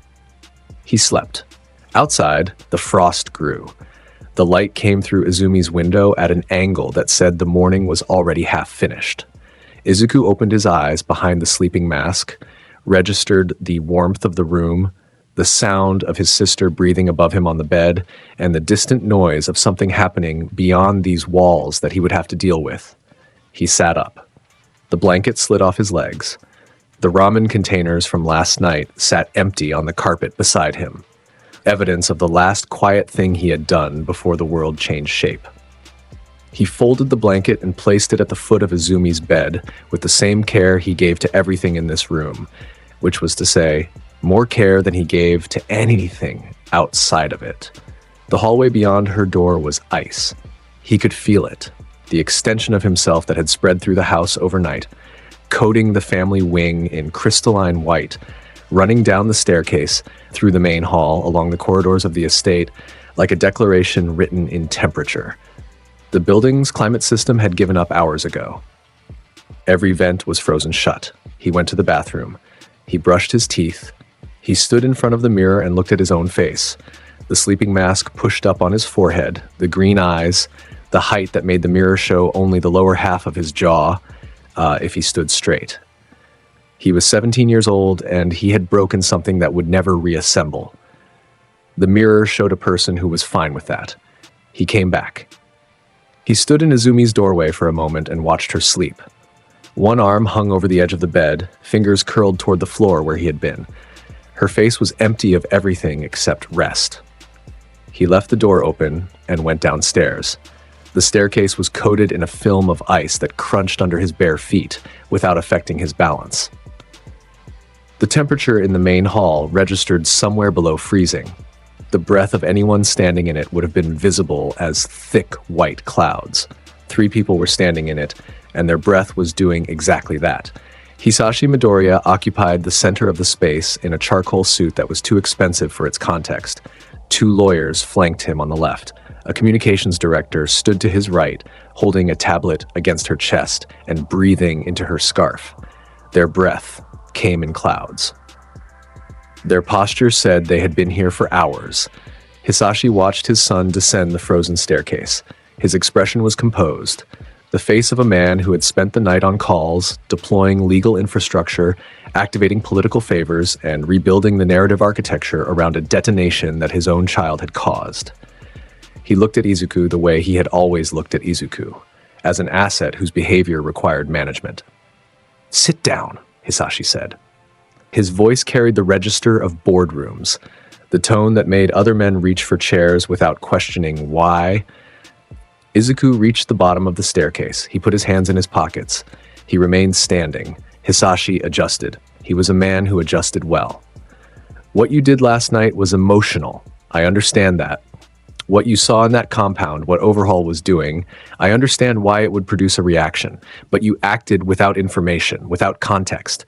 You disclosed to the police based on a partial understanding of a complex operation, and you did it publicly. and the consequences of that are already in motion. He paused. He let the silence work, a technique he had used in 1,000 negotiations.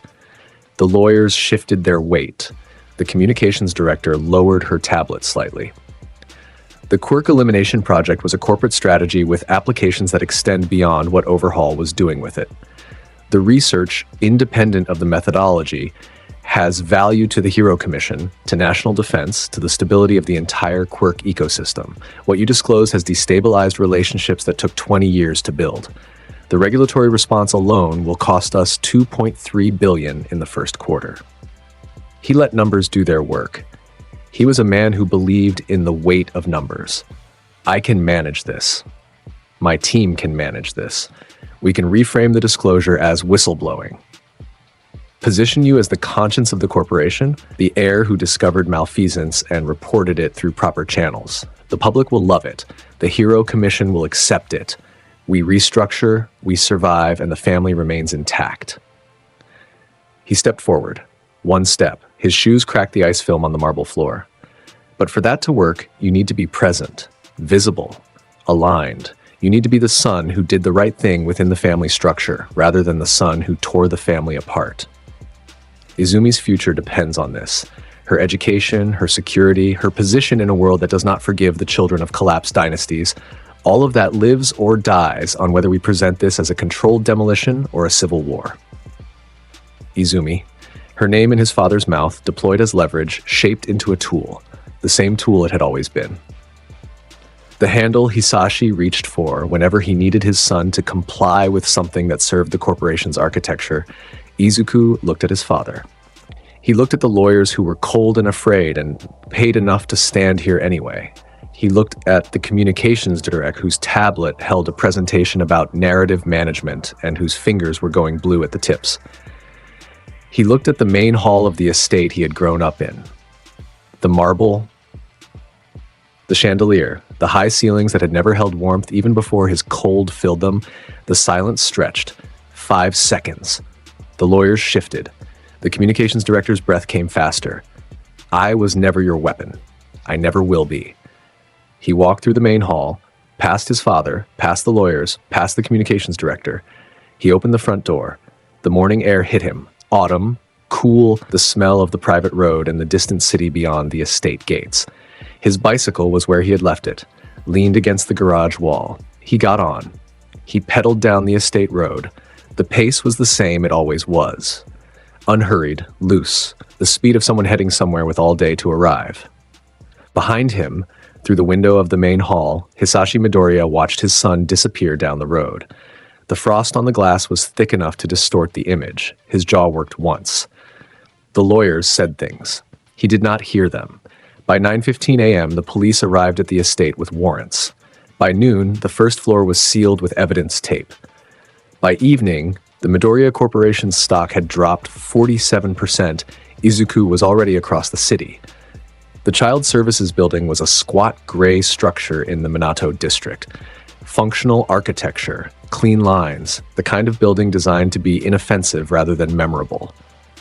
Izuku parked his bicycle against the wall and walked inside. The receptionist looked up at him and her eyes went wide for a moment. Recognition, followed by the professionalism of someone trained to manage all kinds of visitors, and she asked for his identification. He produced it. The card identified him as the individual who had delivered the child to protective custody the previous night. The receptionist made a call. A caseworker appeared, a woman in her 40s with a clipboard and the composed expression of someone who managed difficult situations for a living. She led him down a hallway that smelled like industrial cleaner and institutional cooking. She was prepared for a corporate heir making a political visit. Her posture said as much. The way her clipboard was angled to take notes, the way her questions were framed in language designed to establish boundaries. She opened the door to a room at the end of the corridor. Small. A bed. A window with curtains drawn. Basic furniture. Everything clean. Everything functional. Everything empty of personality, except for the child sitting on the bed with her knees drawn to her chest, watching the door with eyes that registered every sound and every movement as a potential threat. Eri saw the door open. She saw the caseworker, her body tensed, the reflex of someone for whom every open door had meant pain for as long as her memory extended. Then she saw who was behind the caseworker. She did not run to him. Her body unclenched by fractions, shoulders dropping half an inch, fingers loosening on her knees, the tension in her jaw releasing enough that her lips parted. She was watching him with an intensity that belonged to something much older than 6 years old.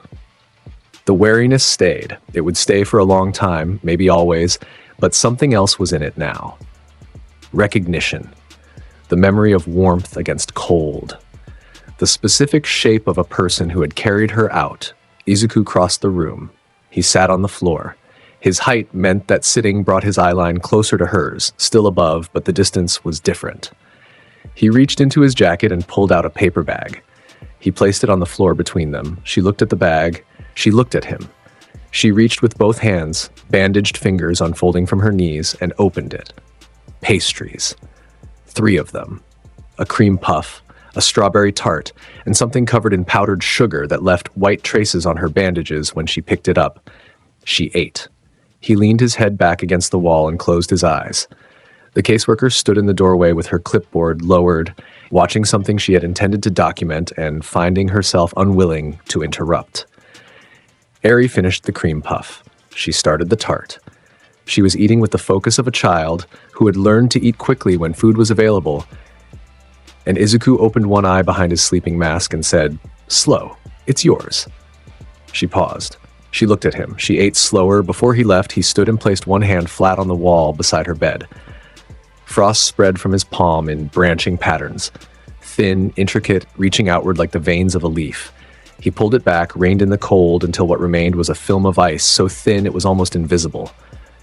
A handprint, frozen into the wall. A signature. He did not tell her he would come back. He came back the next day with more pastries and a juice box he had picked up from a vending machine outside the building. The day after that, he brought a blanket, thick, soft, warmer than anything in the room's standard inventory. The day after that, she was waiting by the window when he arrived, watching the street for his bicycle 2 weeks past. The Midoriya Corporation's public collapse accelerated with each news cycle. Izuku's statement, recorded on the steps of the frozen compound, his face clear in the officer's camera, his voice carrying across every broadcast, played on loop. Analysts dissected it. Commentators debated the implications. The phrase, primary financial backer, entered public discourse with the weight of a sentence passed. Izuku attended UA. He slept through lectures. He answered questions when called upon. He ate lunch on the rooftop. He pedaled home each evening to an estate that was emptying. Staff dismissed, rooms sealed, the building growing colder as its sole occupant. With temperature control, withdrew his warmth from everything except one bedroom on the second floor where his sister slept. And then the League came knocking. Toga Himiko dropped from the roof of a convenience store on a Saturday morning and landed in the middle of the sidewalk 3 meters ahead of his bicycle. Her landing was theatrical. One knee down, both hands on knives, her golden eyes bright with something that occupied the space between adoration and mania. She was grinning the way she always grinned, which was the way a cat grins at something bleeding. "Izuku Midoriya," she announced, as though the meeting were a coincidence rather than a coordinated intercept. "I heard the most wonderful thing about your blood. Is it true? Does it really freeze from the inside?" She was almost vibrating. Her knives caught the morning light. Can I have some? Just a taste. You can decide how much." Izuku stopped the bicycle. He looked at her. The blades, the grin, the energy of someone whose concept of intimacy had been permanently fused with violence at some point that no one had been able to undo. His observation haki read her intent. Curiosity, obsession, the emotional signature of someone following orders she had reframed as personal interest. Arara. He got off the bicycle. He walked around her on the left side. He got back on the bicycle. Toga blinked.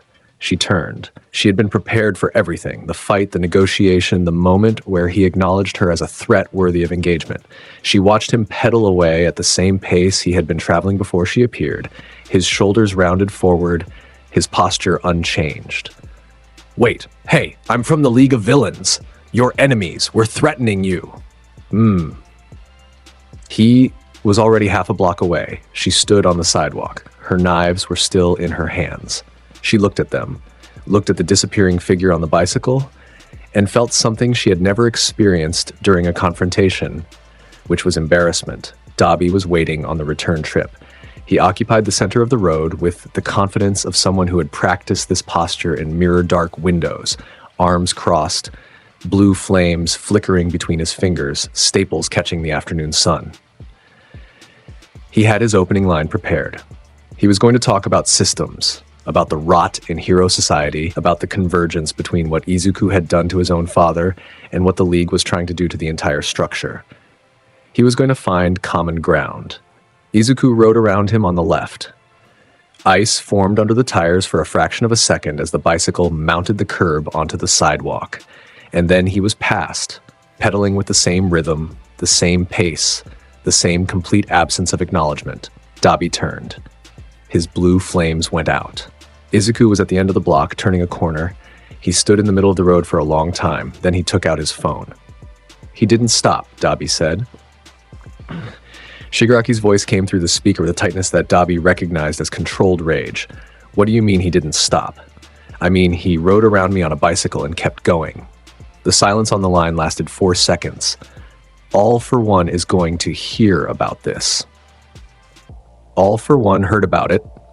He sat in the dark of his medical facility, the machines keeping his ruined body functional, the monitors displaying information from a dozen observation networks, and he processed what his envoys had reported. A target that could be neither intimidated nor recruited. A person whose response to the League of Villains' most threatening operatives was the same response he would give to a street performer he had already seen. Recognition without engagement, acknowledgement without interest. All for One was old enough to know what this meant. A person without leverage points was a person without handles. A person without handles could only be managed through one method: overwhelming force, applied at the exact moment they were protecting something they could not let go of. He identified the targets. He began building the tools. The assassination attempt came on a Tuesday night at 2:17 a.m. 2 operatives, Nomu class augmentation, enhanced speed, enhanced strength, shock absorption layered into their biology like armor under skin. They breached the estate perimeter wall at the southeast corner, moving at a speed that would have placed them inside the building within 4 seconds of crossing the property line. Izuku was already at the window. His observation hockey read them the moment they crossed the wall. 2 signatures carrying killing intent aimed at the second floor, aimed at the bedroom adjacent to his, aimed at Izumi. The reading hit his awareness like cold water hitting already cold skin. Registering, immediate, requiring response. He went through the window. His body dispersed into ice particles that flowed through the gap where the frame met the sill and reformed outside, standing on the wall's vertical surface for a fraction of a second before dropping into the garden below. He landed in the grass without sound. His feet froze the lawn beneath him in a spreading circle. The first operative saw him.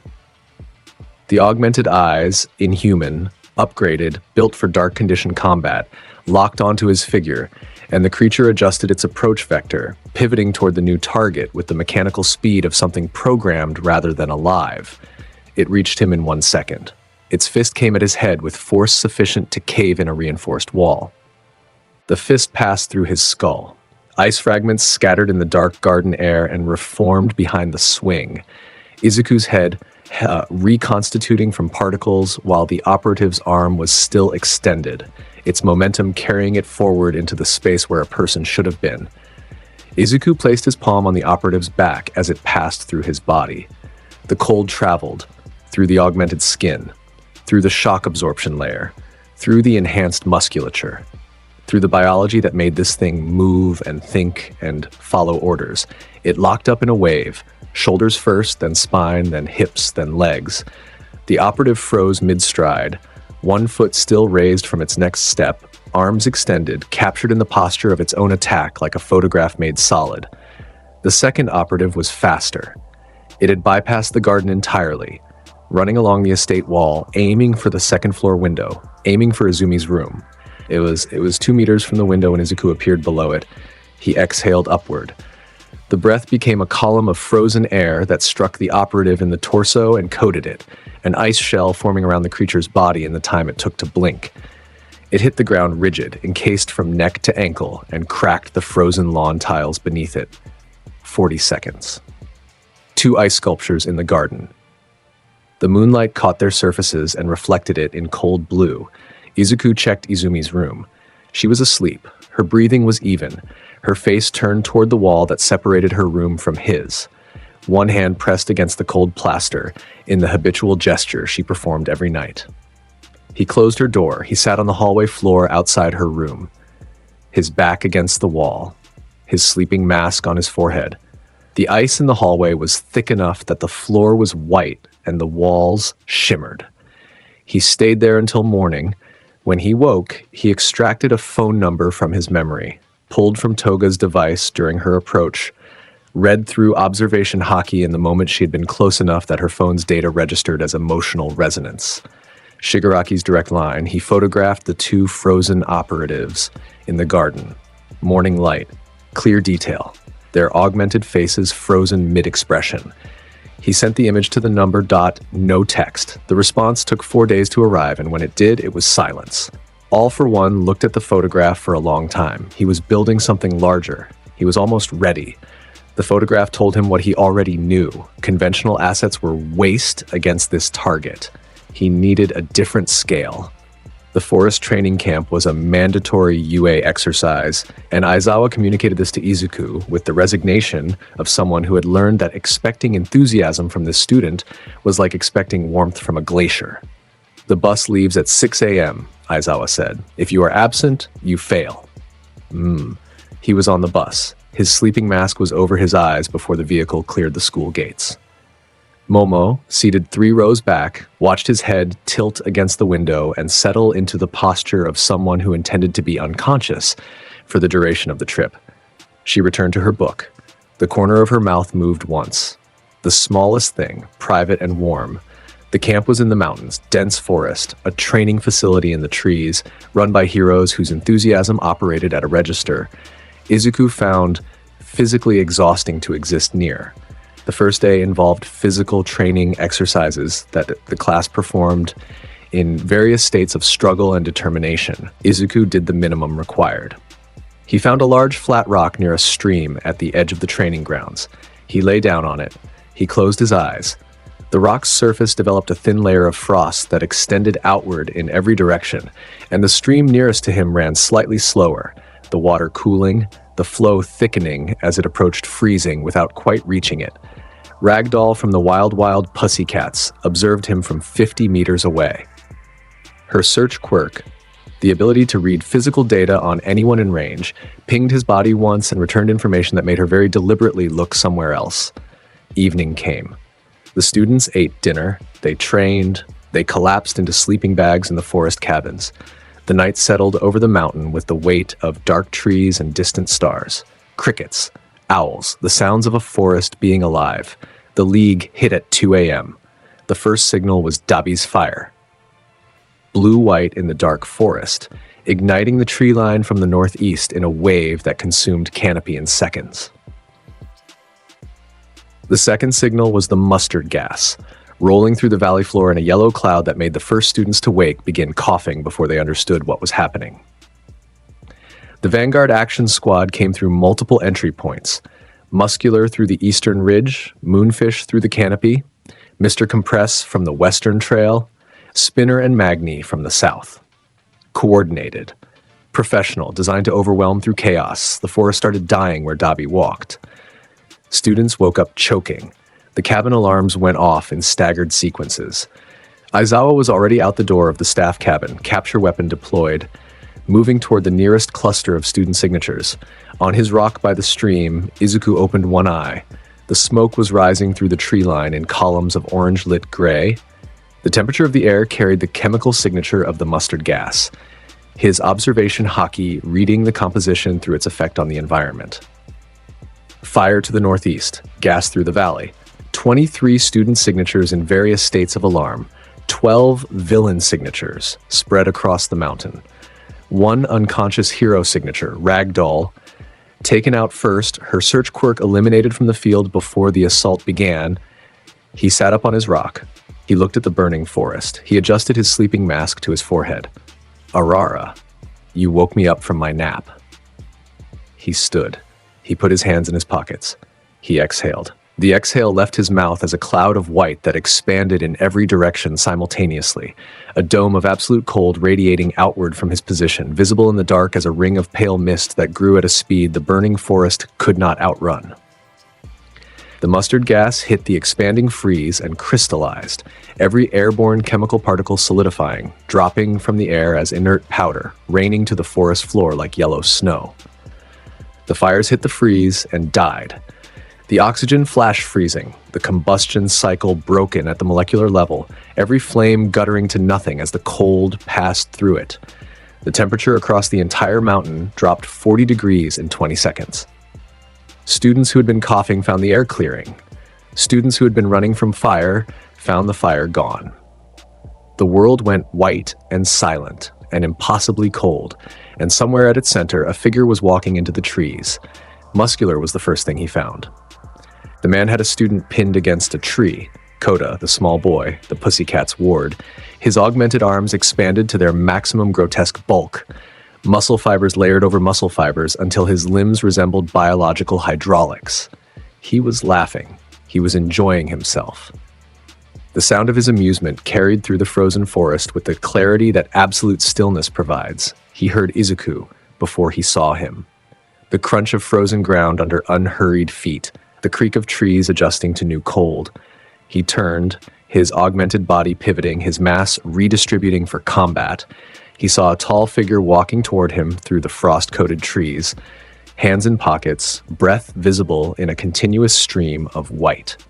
The cold was physical near this figure. Muscular could feel it against his augmented skin, a pressure that had nothing to do with force and everything to do with temperature. Muscular grinned. His augmentation expanded another layer. You think cold stops me? I've fought heroes who burned everything within a mile. I took their best and came out smiling. He launched. Full augmentation. Every fiber extended. His body was a living hydraulic press aimed at Izuku's center mass with force that would have liquefied concrete at the impact point. He hit Izuku in the chest at full velocity. Izuku's torso exploded into ice fragments. Muscular's fists and forearms passed through the space where a person had been and hit the frozen tree behind, splintering it into shards. Ice particles scattered in the air, catching the faint starlight through the canopy, drifting like snowfall disturbed by impact. He was reforming before Muscular's arms finished their extension. Behind the man, whole. Hands still in his pockets. Expression unchanged. Arara. He grabbed the back of Muscular's neck, one hand, long fingers closing around the junction between the man's skull and spine, where the augmented muscle fiber was thickest. The cold traveled down through the augmentation from the contact point, through the artificial tissue, through the enhancement mechanism that made the fibers expand and contract, through the biological machinery of Muscular's entire power. The fibers locked. One layer, then the next, each one crystallizing from the contact point outward, the cold jamming the biological mechanism the way it jammed everything mechanical. Muscular's arms froze mid-extension. His legs locked mid-stance, his augmentation seized in its maximum state. Every fiber expanded, every layer solid, his body locked into a monument of its own maximum effort. He fell. The frozen ground beneath him cracked under his weight. He lay there, a statue of a man in the moment of full power, unable to retract, unable to move, unable to do anything except exist as evidence of what happened when biological augmentation met absolute zero. Izuku released him and kept walking. Moonfish was deeper in the forest, high in the canopy, using blade teeth that extended from his mouth in long, thin weapons that swept through the darkness between branches. His attack pattern was chaotic, unpredictable, designed to hit from angles that conventional combat training did not cover. Against observation haki, he was a light in the dark. Every blade tooth registered as intent before it launched, the emotional signature of an attack reading to Izuku's haki before the physical motion occurred. 3 blades came from his left, 2 from above, 1 from directly behind. All 6 shattered against his ice body without registering as more than a sound.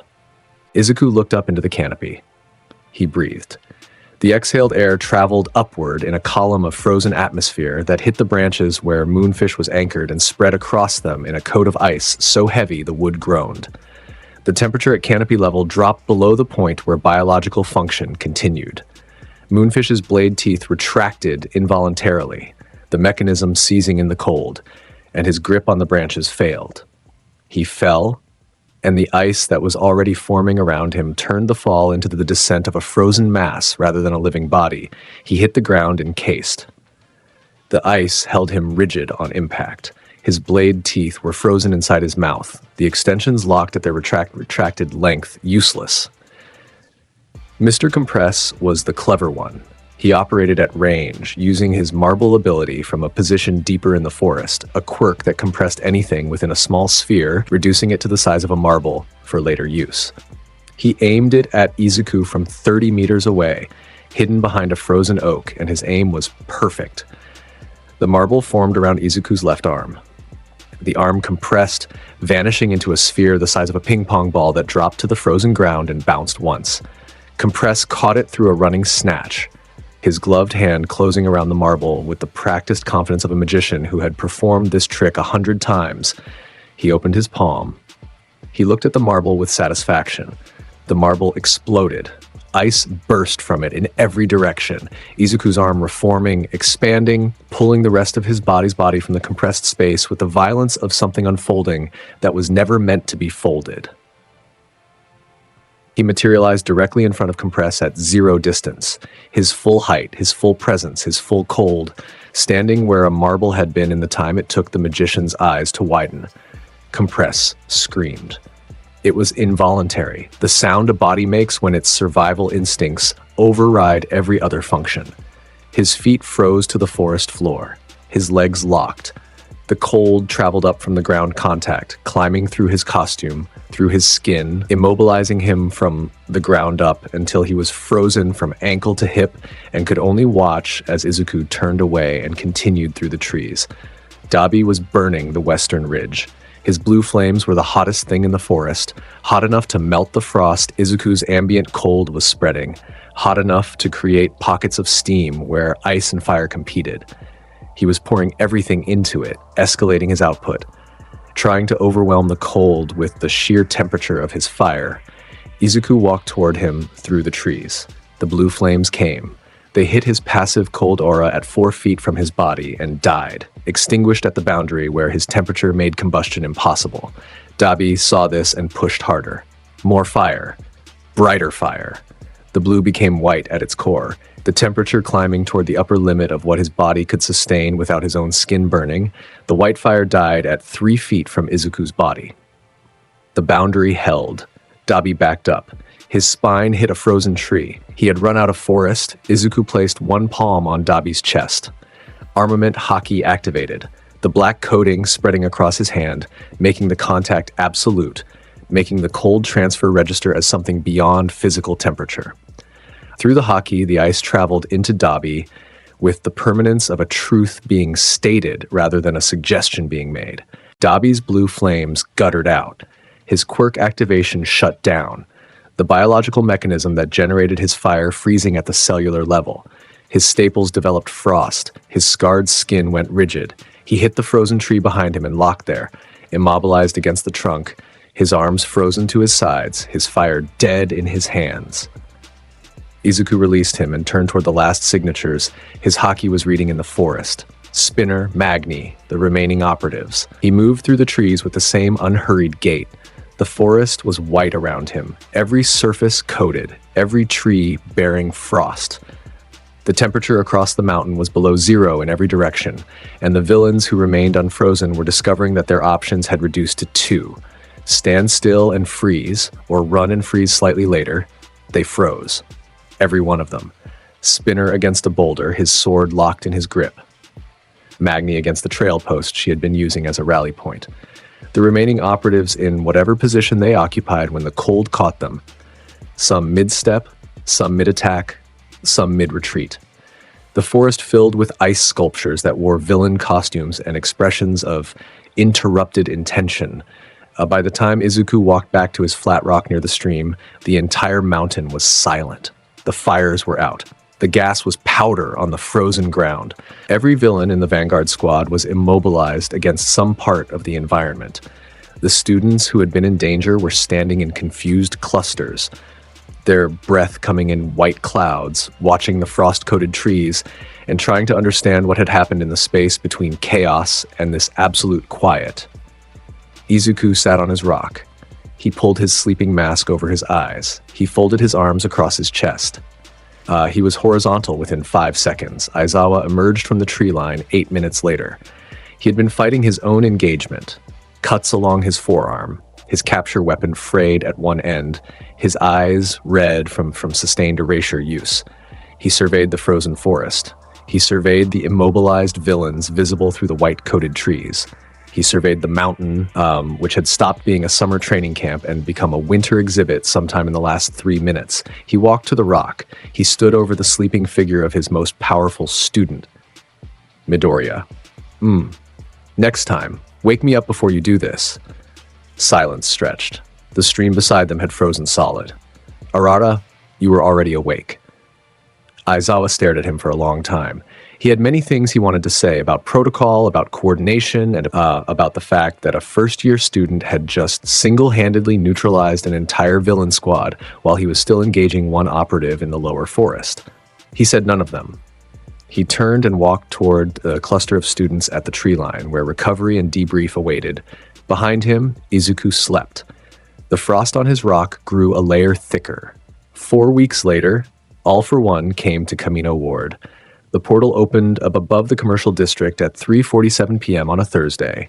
Purple-black, vast, tearing the sky open above a city block, dense with afternoon pedestrians and rush hour traffic. All for One descended through it with the weight of something geological, his ruined body bearing the marks of every year he had lived, the life support mask covering the face that All Might had destroyed, his presence landing on the district like a physical thing that pushed outward against everyone in range. Civilians ran. The evacuation alarm triggered in waves as the system recognized what had appeared. Emergency broadcasts cut across every frequency. Hero agencies mobilized, every available hero within response range changing direction, accelerating, converging on the Kamino commercial district where the most dangerous villain in Japanese history had appeared in broad daylight. Izuku was 2 blocks away. He was on his bicycle heading back from the child services building, an empty paper bag folded in his jacket pocket and the taste of convenience store coffee still on his tongue. His observation hockey hit All for One, and the reading was unlike anything he had encountered. The man was dense, impossibly dense, layers of stolen quirks packed into a single body, each one integrated, each one active, the composite reading registering as a pressure that made Izuku's hockey ring like a struck bell. It was wrong in the same way that Shigaraki had been wrong at USJ. Crowded, overfull, but magnified beyond comparison. Where Shigaraki was a cup overfilled, All for One was an ocean compressed into a human shape. Izuku stopped the bicycle. He looked toward the commercial district. He could see the portal still open in the sky, see the civilians streaming in the opposite direction, hear the sirens beginning their overlapping wail. He got off. He leaned the bicycle against a lamppost. He walked toward the sound. The heroes were still minutes away. The civilians were still clearing. The district was emptying in waves, the human tide flowing outward from the point where All for One had landed, leaving behind abandoned cars, dropped shopping bags, overturned street vendor carts. The afternoon was becoming a void. Izuku walked through it. His footsteps left frost on the pavement. The air around him dropped in temperature with each step, his passive aura expanding, the cold deepening as his body responded to the threat his hockey was reading. By the time he turned the corner onto the main avenue, the streetlights nearest to him were developing ice on their surfaces. All for One was standing in the center of the boulevard. The buildings around him bore the marks of his landing, cracked asphalt, buckled sidewalks, windows shattered from the shockwave of his descent. He was large in the way that accumulated power makes a person large. His body modified by a century of stolen quirks, his silhouette wrong in ways that registered before the eye understood them. He turned as Izuku approached. The life support mask covered any expression, but his voice carried clearly, deep, composed, ancient in its confidence. Izuku Midoriya, the Ice Admiral. His tone was conversational, intimate, the register of someone who has studied their subject and is meeting them for the first time with the satisfaction of confirmed expectations. I've been watching you for quite some time. Izuku stopped walking 30 meters away. His hands were in his pockets. His sleeping mask was on his forehead. The boulevard between them was developing frost that spread from his position in a creeping tide. Arara, all for one, moved first. The absolute force quirk activated. A wave of compressed kinetic energy launched across the boulevard at a speed that made the air between them crack. It hit Izuku in the chest, and the impact was different. Different from the missiles at the oil rig, different from the Nomu's punch, different from everything that had ever contacted his Logia body. This was force designed to interact with matter at the molecular level, hitting the ice particles that constituted his body and disrupting their coherence. Izuku's torso fragmented. The fragments scattered wider than usual, blown outward by the force, disrupted at a level deeper than physical impact. The reformation took a fraction of a second longer than it should have. A fraction, visible only to someone watching for it. All for One was watching for it. Ah, All for One said. The satisfaction in his voice was real. So there is a threshold. His theft quirk reached. A tendril of power extending across the distance between them, invisible, targeting the ice power, trying to latch on to the he no me during the reformation window while the body was disrupted. Izuku's armament haki slammed down. The black coating spread across his entire form in a wave, from his reforming chest outward, covering every surface of his ice body in the dark sheen of advanced haki. The theft tendril hit it and stopped. Dead. Unable to penetrate the coating, unable to reach the power beneath it, All for One withdrew the attempt. He tilted his head, the gesture of a collector examining something behind glass. You use haki, he said. His voice carried a weight that went beyond recognition into something older. The tone of someone who has heard legends and is meeting the substance of them. I had heard rumors, centuries ago, about individuals who could manifest their will as physical force. I never encountered one. Izuku stood in the boulevard with his haki coating active across his body, the black coating absorbing the afternoon light. His breath coming in frost clouds that the coating turned dark at their edges. He looked at All for One with half-lidded eyes that carried nothing resembling fear. You've been stealing other people's lives for so long, you forgot you were mortal. The words came out low and unhurried. Arara, let me remind you. He moved.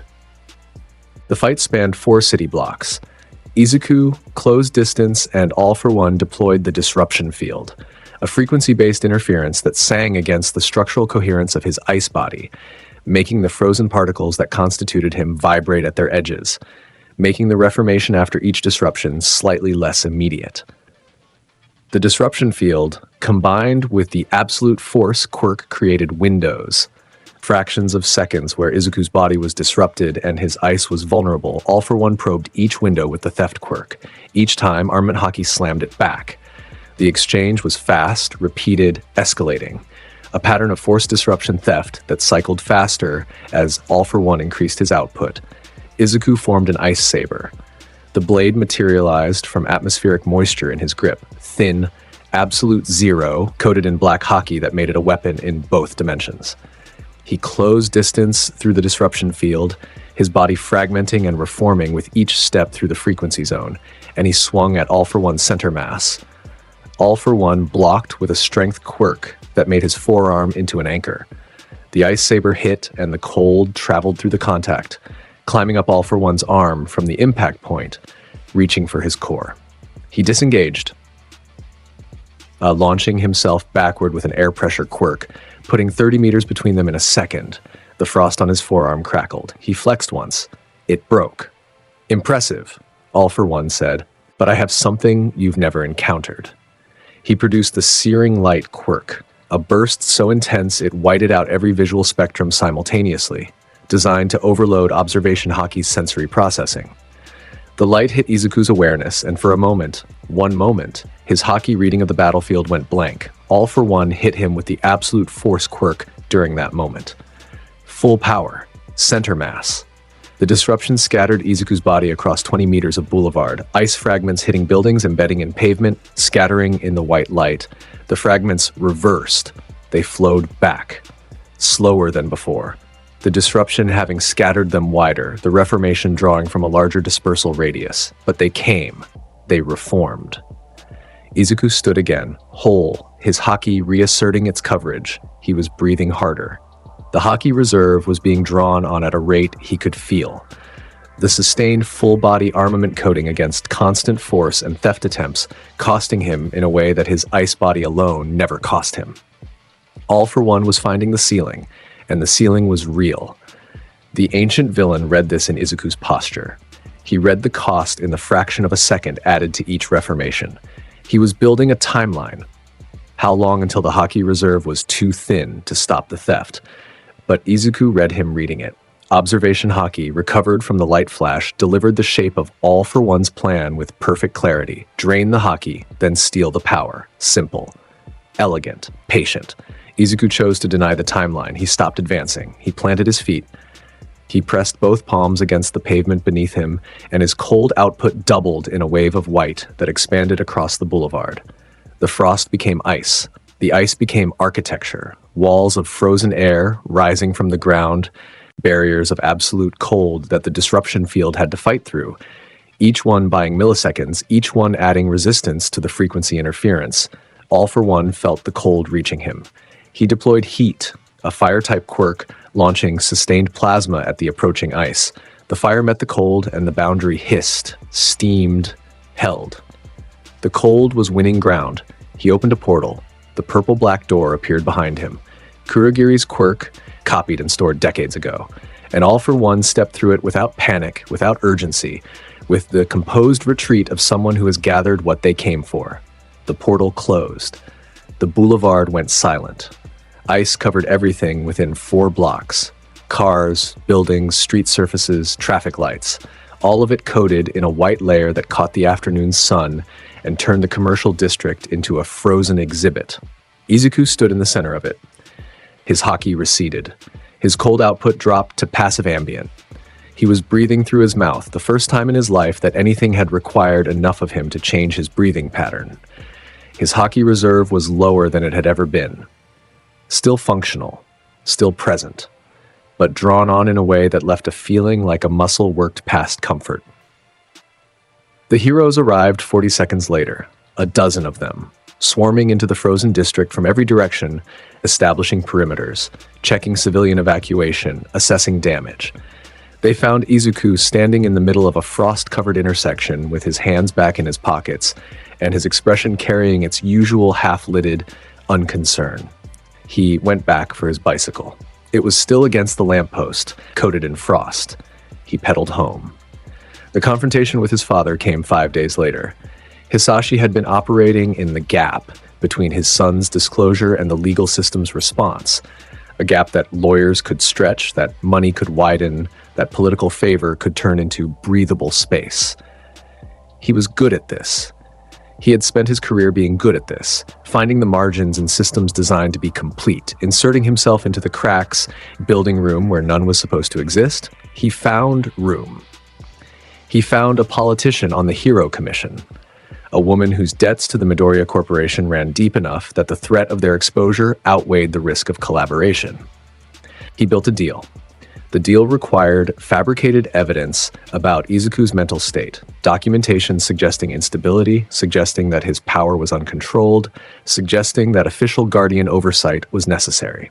The oversight would give the commission legal authority over Izuku's movements and decisions, and through the commission's framework, Hisashi could pull Izumi back into a structure he controlled. The guardianship would extend to both children. The family would reconstitute under legal mandate rather than personal choice. It was elegant. It was comprehensive. It was the kind of architecture that Hisashi Midoriya had been building his entire adult life. Invisible, legal, devastating. Izuku found it on a Tuesday evening. He was on the roof of the estate, watching the city lights. His observation haki had been reading the building's communication infrastructure for weeks. Every phone call his father made carried emotional signatures that his haki translated into content. Fear, satisfaction, the particular resonance of someone constructing something they believe is clever. Tonight, the satisfaction peaked in a way that told him the construction was complete. He followed the emotional architecture. He traced the deal backward through the resonances of the calls Hisashi had made that week, the politician's signature, greed laced with terror, the lawyer's signature, professional detachment, the flavor of someone billing by the hour for work they knew was wrong, the commission representative's signature, uncertainty, compliance, the flavor of someone being told what to do by someone more powerful. And at the center of it, Izumi's name, her future, her autonomy, used as the justification for a legal mechanism designed to return her to a cage that Izuku had already broken. The frost on the roof tiles deepened until the entire surface was white, and the tiles beneath were cracking from thermal stress. Izuku sat in that cold for 1 minute. Then he stood, he went downstairs, through the frozen hallways, past the sealed rooms, down to the second floor, where his father's private study occupied the corner with the best view of the city. The door was closed. Light showed beneath it. The sound of a voice, low, controlled, confident, carrying through the wood. Izuku opened the door. Hisashi was at his desk, phone to his ear, mid-sentence on a call that was finalizing the last detail of his deal. He looked up at his son in the doorway, and his expression did two things simultaneously. It acknowledged Izuku's presence with the casual annoyance of an interrupted man, and it assessed, the way he always assessed, whether this interruption required management or dismissal. He held up one finger. The universal gesture for wait. Izuku walked to the desk. He placed his hand flat on the phone's receiver. The plastic froze under his palm. The earpiece cracked. The signal died. Hisashi looked at his frozen phone. He looked at his son. That was an important call. The commission deal, Izuku said. His voice was the same register it always was. Low, unhurried, devoid of the heat that Hisashi knew how to manage. Cancel it.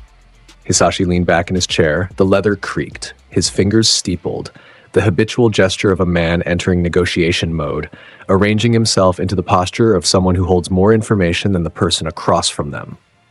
You've been monitoring my calls. Cancel it. Izuku. His voice shifted. The register he used when he was about to explain something he considered obvious to someone he considered less intelligent. What I'm building is protection. For you. For Izumi.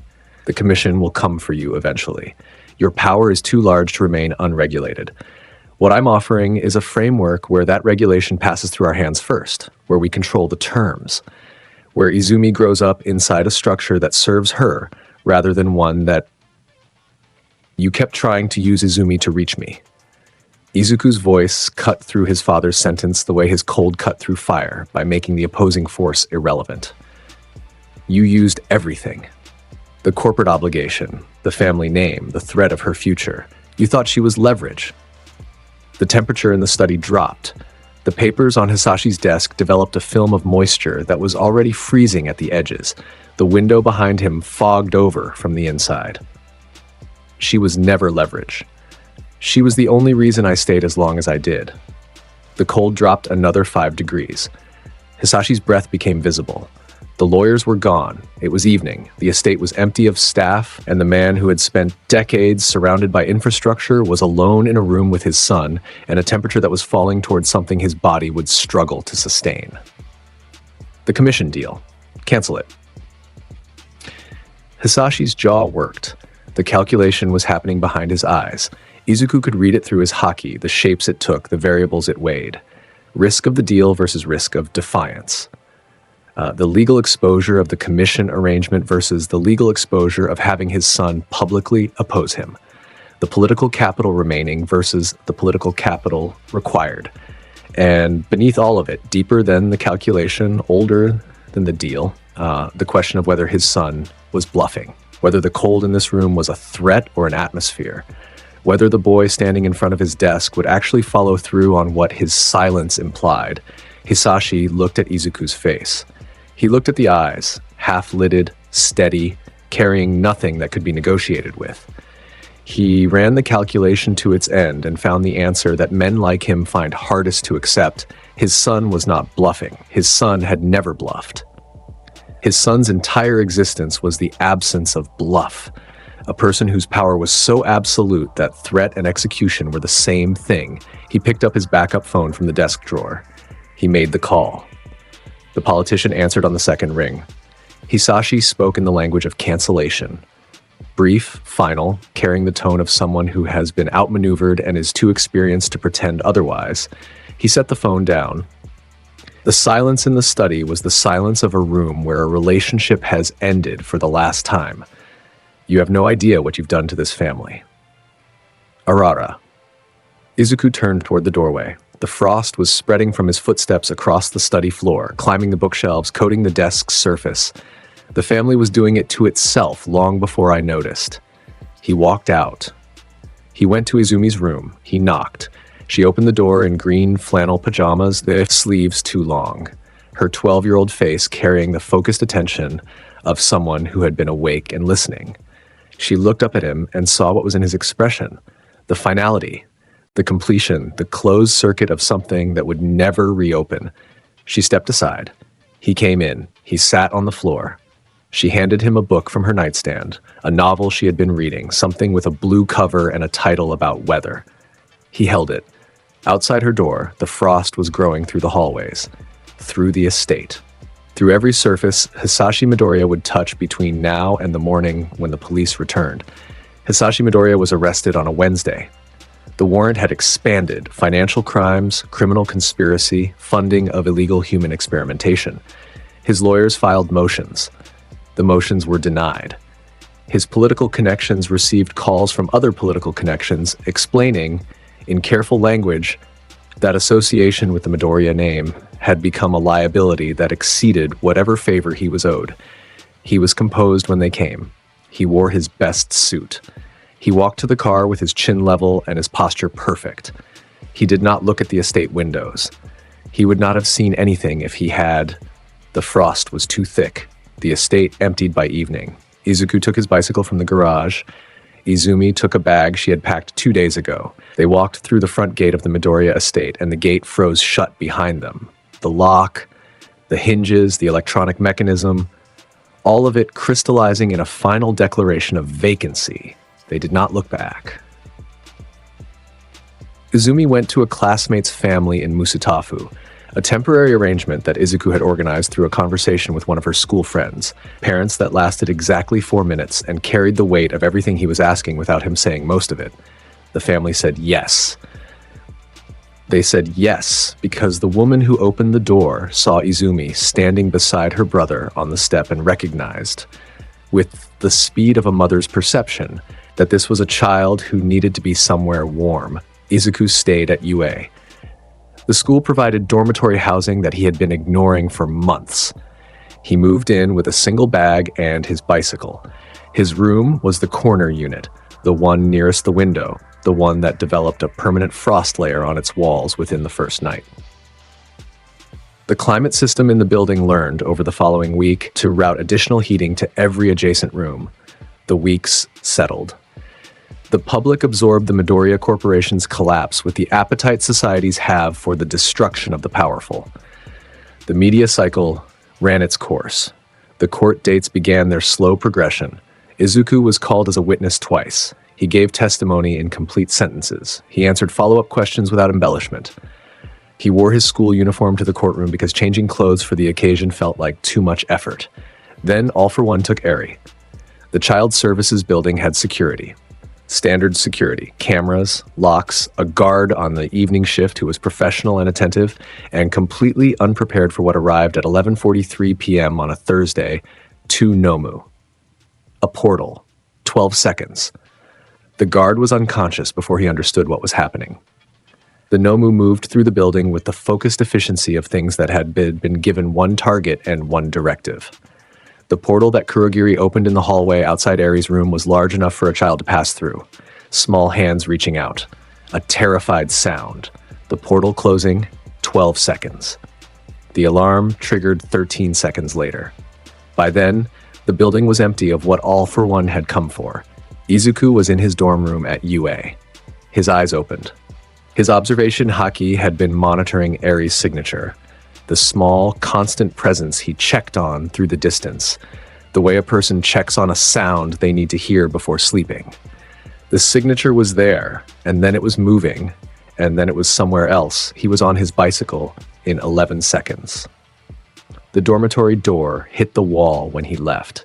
Frost coated the hallway behind him in a streak of white that the students who emerged from their rooms, woken by the sound, stared at without understanding. He pedaled. The road beneath him became ice, his output unrestrained, the tires generating speed on a surface of their own creation. He was moving faster than the bicycle should have allowed. His body weight reduced by the ice transition, the friction eliminated, the momentum building as the frozen road extended ahead of his wheels faster than his pedaling could account for. His hockey tracked Aries' signature. She was moving.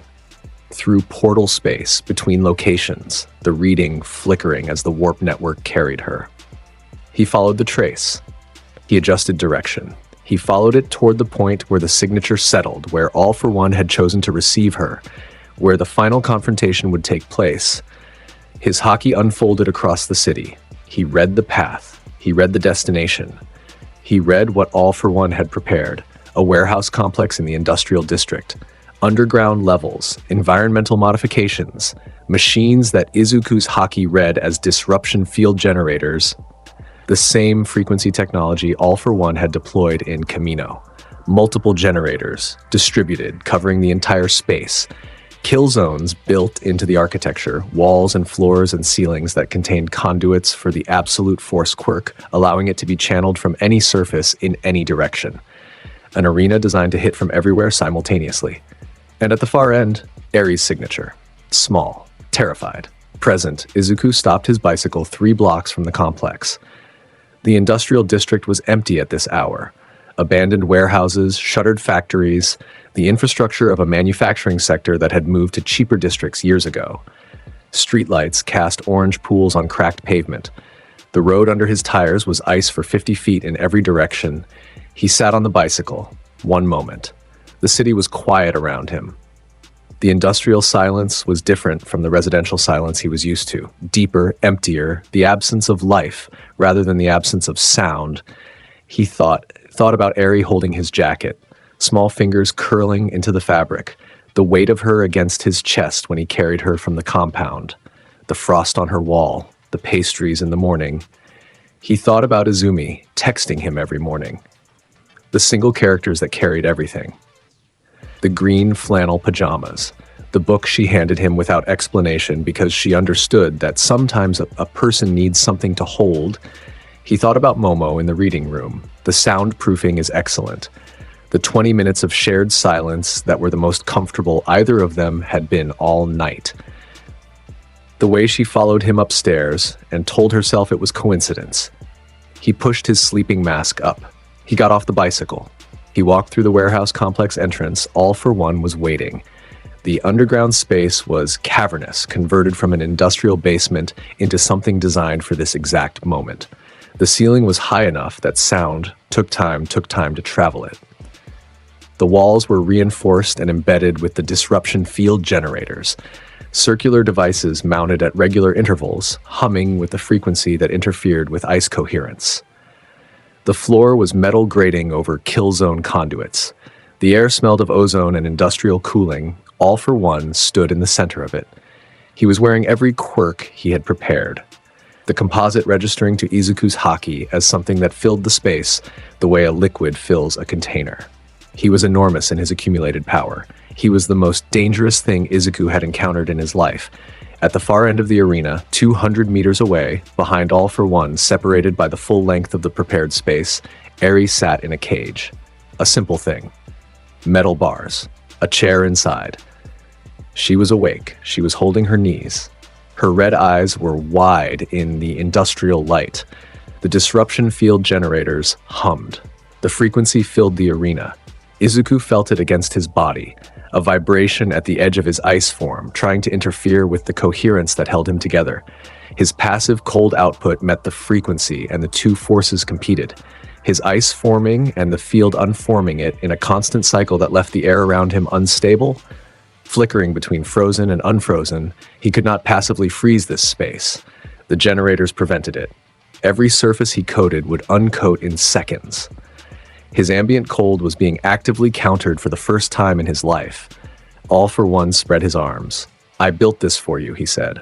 "Everything you see, every generator, every conduit, every frequency calibration, designed against the specific parameters of your ability. I have watched you freeze compounds, forests, city blocks. I have watched you generate ice from nothing and dissolve attacks into your body and reform from anything short of atomic disruption." He lowered his arms. "I have found the edges of what you are, and I have filled this room with them." Izuku stood at the entrance. He looked across the arena at the generators, the kill zones, the prepared terrain. He looked at Ares' cage at the far end. He looked at All for One standing between them. "You've been stealing other people's lives for so long, you forgot you were mortal." His voice carried across the cavernous space with the clarity of absolute cold. "Arara, let me remind you." He walked forward, the first kill zone activated. The floor beneath his feet channeled absolute force. A wave of compressed kinetic energy firing upward through the grating, hitting his legs from below. His ice form fragmented from the shins down, the particles scattering upward. The disruption field prevented immediate reformation, the frequency interfering with the ice's coherence, slowing the reassembly by fractions. He reformed in the air above the grating, pulling his body together from the scattered particles through will rather than reflex. The second kill zone hit from the wall, a lateral burst that scattered his left arm across 10 meters of arena floor. The generators hummed louder at the dispersal point, the frequency trying to keep the fragments separate, trying to prevent the return. Izuku's armament haki flared. The black coating spread across his reforming arm, protecting the ice at its structural level, making the coherence absolute rather than physical. The disruption field hit the haki-coated ice and stopped. The arm reformed. Solid. Permanent. All for One launched the first direct attack, the absolute force quirk at full power, aimed at Izuku's center mass from 30 meters. The impact hit and Izuku's torso scattered, fragments flying backward, hitting the wall behind him. The generators at the wall hummed, trying to hold the fragments apart, trying to prevent reassembly. Izuku reformed at the wall. He pushed off it, closing distance toward All for One. Every step was contested. The floor kill zones firing, the wall conduits launching force bursts, the generators maintaining their interference field.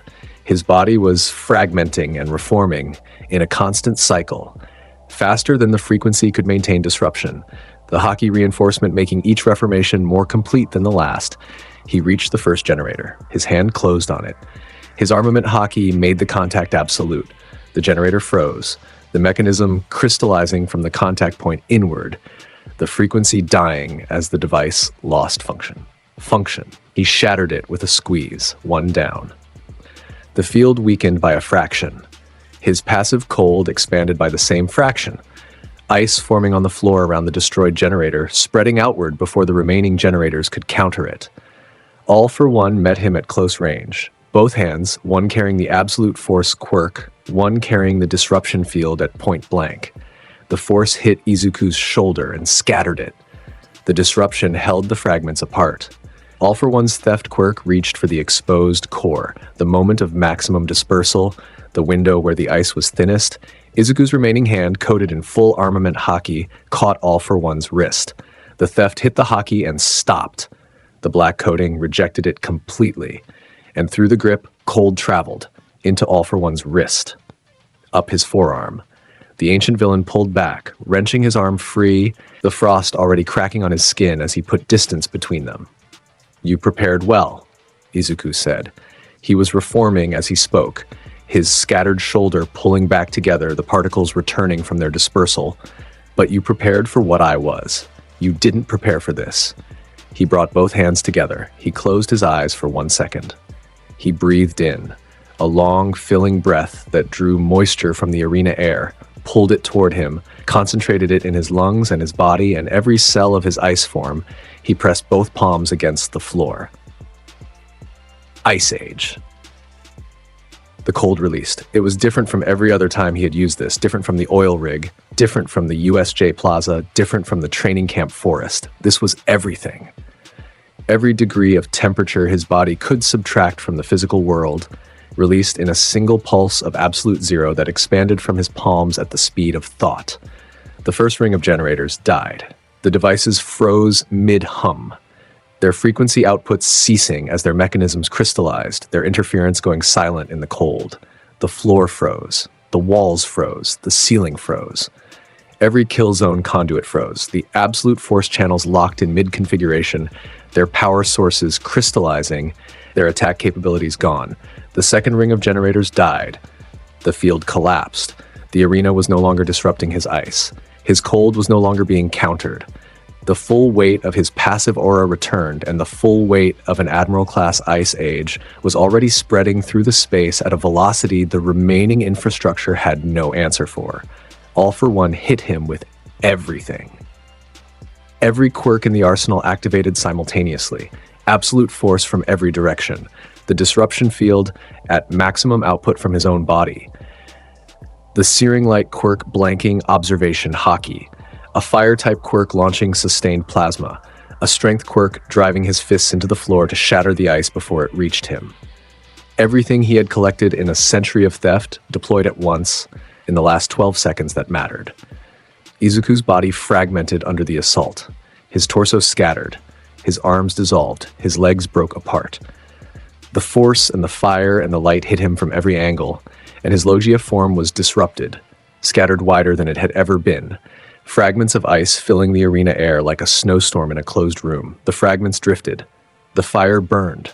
The force pulsed. All for One poured his entire remaining output into keeping the ice dispersed, keeping the fragments apart, keeping the Logia from reforming. But the fragments were still cold. Every ice particle that constituted Izuku Midoriya was still radiating absolute zero. The fire that touched them lost heat. The force that pushed them transferred cold to every surface it pushed them against. The generators that had kept his ice from spreading were gone. The arena's temperature was dropping, the scattered pieces of him functioning as a distribution network for cold rather than a coherent body. The frost reached All for One's feet. He burned it back. It returned. He hit the floor. It reformed. He launched himself upward with a flight quirk, ascending above the creeping freeze, above the spreading cold, looking down at an arena that was turning white from every direction. The fragments below him reversed direction. They rose. They converged. Ice particles climbing through the air, pulling together with the inevitability of gravity. Each one carrying cold, each one contributing to a whole, each one returning to the shape they belonged to. Izuku reformed in the air. 20 meters above the arena floor, surrounded by the cloud of his own reassembly, his body pulling together from a dispersal that had filled the entire room. His armament hockey activated, every surface, full coverage, the black coating spreading from his core outward as the body reformed. The reserve was low. He could feel it. The cost of sustained engagement, the depletion of hours of hockey expenditure, the limit that All for One had been searching for. It was close to the edge. It was enough. He extended both arms downward. He looked at All for One through the clearing air, the ancient villain hovering on a flight ace-meds. Quirk. His arsenal depleted, his prepared terrain destroyed, and his final strategy scattered across a frozen arena. Ice Age. The second pulse was different from the first. The first had been a radius, an expanding ring of cold. The second was a direction, a column, a targeted descent of absolute zero aimed at one point in space. The cold fell like a weight, a pillar of white that dropped from Izuku's extended palms and hit All for One at the apex of his flight. Heat quirks activated. Fire erupted from the villain's body in a sphere of defense. The absolute zero hit the fire, and the fire lasted 3 seconds. 3 seconds of everything All for One could generate against the deepest cold in human history. And then the fire died, and the cold continued through. His right leg froze first. The flight quirk compensated, the remaining limbs keeping him airborne while the ice climbed past his knee toward his hip. He launched force downward, trying to shatter the ice on his own body, and the force dispersed against absolute zero ice that was beyond the threshold of physical disruption. His left arm froze. The quirk theft fired one final time, reaching upward toward Izuku with the desperation of a drowning man reaching for the surface. It hit Izuku's hockey. The hockey was thinner now, drawn down, almost transparent, barely coating the surface. The theft almost reached the ice power, almost got a grip, 2 millimeters from the surface of the he no mi, the tendril of All for One's ultimate ability strained against the last layer of armament haki. Izuku looked down at him. He pushed his sleeping mask up with one cold finger. He applied his armament haki for the last time. Full extension. Everything remaining in the reserve. The black coating deepened from transparent to absolute. The difference between a wall that might crack and a wall that would never move. The theft stopped. Frozen at the exact moment of almost All for One's remaining quirks froze. His body locked. The ice climbed from his frozen limbs through his torso, over his chest, up his neck. His life support mask frosted over. His hands, the hands that had taken 1,000 quirks from 1,000 people over a century of accumulation, froze open and empty. He descended. The flight quirk died. His frozen form fell the 20 meters to the arena floor and landed without breaking, the ice holding him rigid, suspending him in the posture of his last moment. His eyes were visible through the transparent coating, open, aware, locked on the figure above him. He was conscious.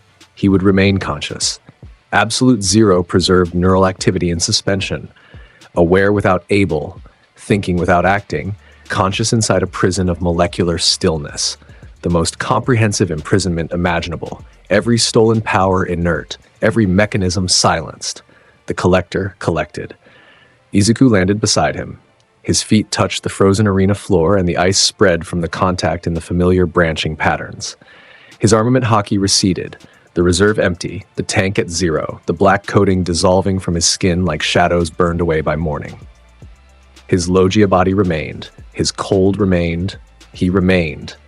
He walked to the far end of the arena, 200 meters across frozen floor, past the destroyed generators, past the frozen kill zones, past the monument to everything for one had prepared and everything that had failed. He reached Ares' cage. The metal bars were already frosted, the cold radiating outward from his approach. He touched the lock. It crystallized. He pulled.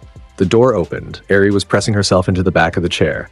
Her knees drawn up, her arms wrapped around them, her red eyes enormous in the industrial light, tracking his every movement with the wariness of a child who had been taken again, moved again, put in a cage again. Izuku knelt. His tall frame folded down to her level. He held out his hands, palms open. Empty. The temperature at his fingertips warm the way he had learned to be for her. The cold pushed outward, the ice directed away, the space between them maintained at the exact degree that meant safe. She looked at his hands. She looked at his face. The sleeping mask on his forehead. The green eyes. The exhaustion of a person who had just burned through everything he had to reach this chair. She reached for him. Her small fingers touched his palm. Bandaged. Trembling. She held on. He picked her up. She weighed nothing against his chest. Her face pressed into his shoulder, her fingers curled into his jacket, the same grip, the same position, the same holding on that she had done the first night when he carried her out of Overhaul's compound. He held her, one arm under her weight, one hand on the back of her head. He stood and turned and walked out of the arena carrying a child who was shaking against his shoulder and a body that had nothing left except the cold that constituted him and the warmth that he chose to give her. He walked out of the warehouse complex, into the industrial district's empty streets, into the 3 a.m. air that was cool and clean and smelled like nothing. He sat on the steps outside the building. Aerie was asleep against him within 4 minutes. The same collapse of terror into exhaustion that had happened the first time. The same shutdown of a body that could not carry consciousness past the point of safety. He held her. He watched the sky lighten. He waited. The hero agencies arrived 23 minutes later. They found the warehouse complex frozen. They found the generators destroyed. They found All for One in the center of the arena, frozen standing, conscious, imprisoned in ice that temperature tests would later confirm was absolute zero at its core. A state that defied thermodynamic law and would require the Commission's scientific division 3 months to document. They found Izuku on the steps, holding a sleeping child. Looking at the sky with half-closed eyes, he gave a statement. 3 sentences. The investigators wanted more. He gave them the address, the layout, the frozen villain inside. He answered follow-up questions with the patience of someone who was already somewhere else in his head. Aerie was returned to Child Services with a new file. The file contained Izuku's contact information under Trusted Individual and a notation that read, "Continued visitation, unrestricted." The caseworker who wrote the notation did so without hesitation. When he visited the next morning, bicycle against the wall, paper bag in his jacket, the same routine, the same pace, Eri showed him the wall, fresh frost on the plaster in branching patterns. The ice from his last visit, still holding, still present. She placed her hand against it and looked at him over her shoulder. She was almost smiling. Almost. The word for where she was, further than before, closer to something that had been taken from her, approaching something that might take years to reach completely. But approaching. He sat on the floor. He produced the paper bag. He leaned his head against the wall and closed his eyes. The city returned to its rhythms in the weeks that followed. The commission processed all for one's imprisonment. The scientific division published papers. The hero agencies restructured. The public absorbed the information in waves. A villain who had operated in shadows for over a century, neutralized by a UA first-year student in an industrial basement, the entire encounter lasting under 4 minutes. Izuku attended classes. He slept through lectures, he ate lunch on the rooftop, and then Shigaraki Tomura descended on the city. All for One had given him everything before the warehouse. Every remaining quirk in the old man's arsenal that was deployable, fused into Shigaraki's body over weeks of preparation, integrated, activated, ready. The flagship was the amplified decay. The radius effect that turned everything it contacted to dust without the 5-finger requirement. It was a weapon of area denial, a weapon that deleted the physical world. Shigaraki came on a Thursday during rush hour. He came to the Shinjuku district, dense, populated, the heart of a city that ran on infrastructure and proximity. He landed in the center of an intersection and he let the decay radiate. The road dissolved, the buildings dissolved, the cars, the bus stops, the electrical infrastructure, the water mains, the fiber optic cables, the subway tunnels below the surface. Everything that constituted the physical reality of a city block dissolved outward from where he stood. The wave moved at 10 meters per second. Within 30 seconds, a crater 100 meters across had replaced what used to be an intersection. Heroes arrived. They were pushed back by the expanding radius, their footing dissolving beneath them, their equipment crumbling, their quirks inadequate against a threat that destroyed everything it touched without distinction.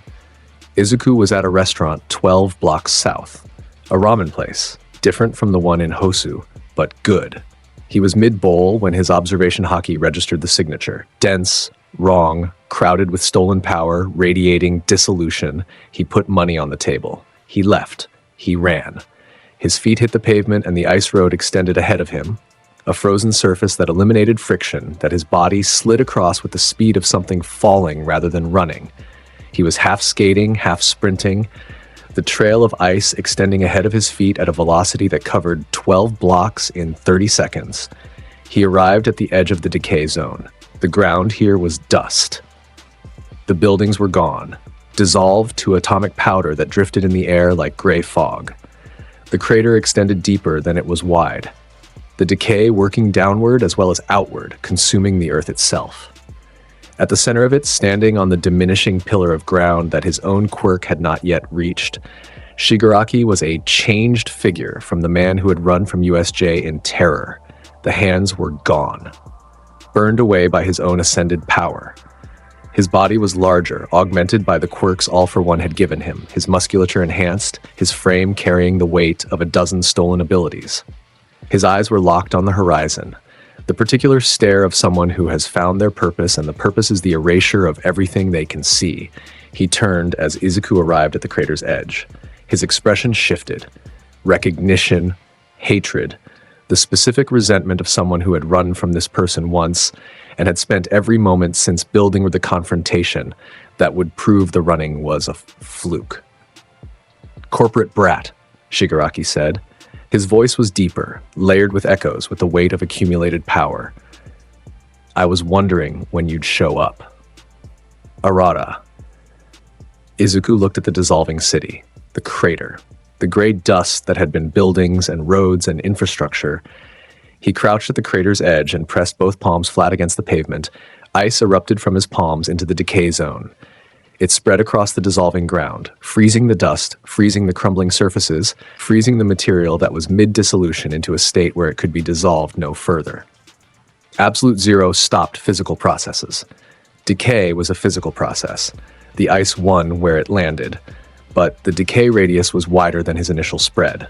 At the edges, where his cold had not yet reached, the dissolution continued.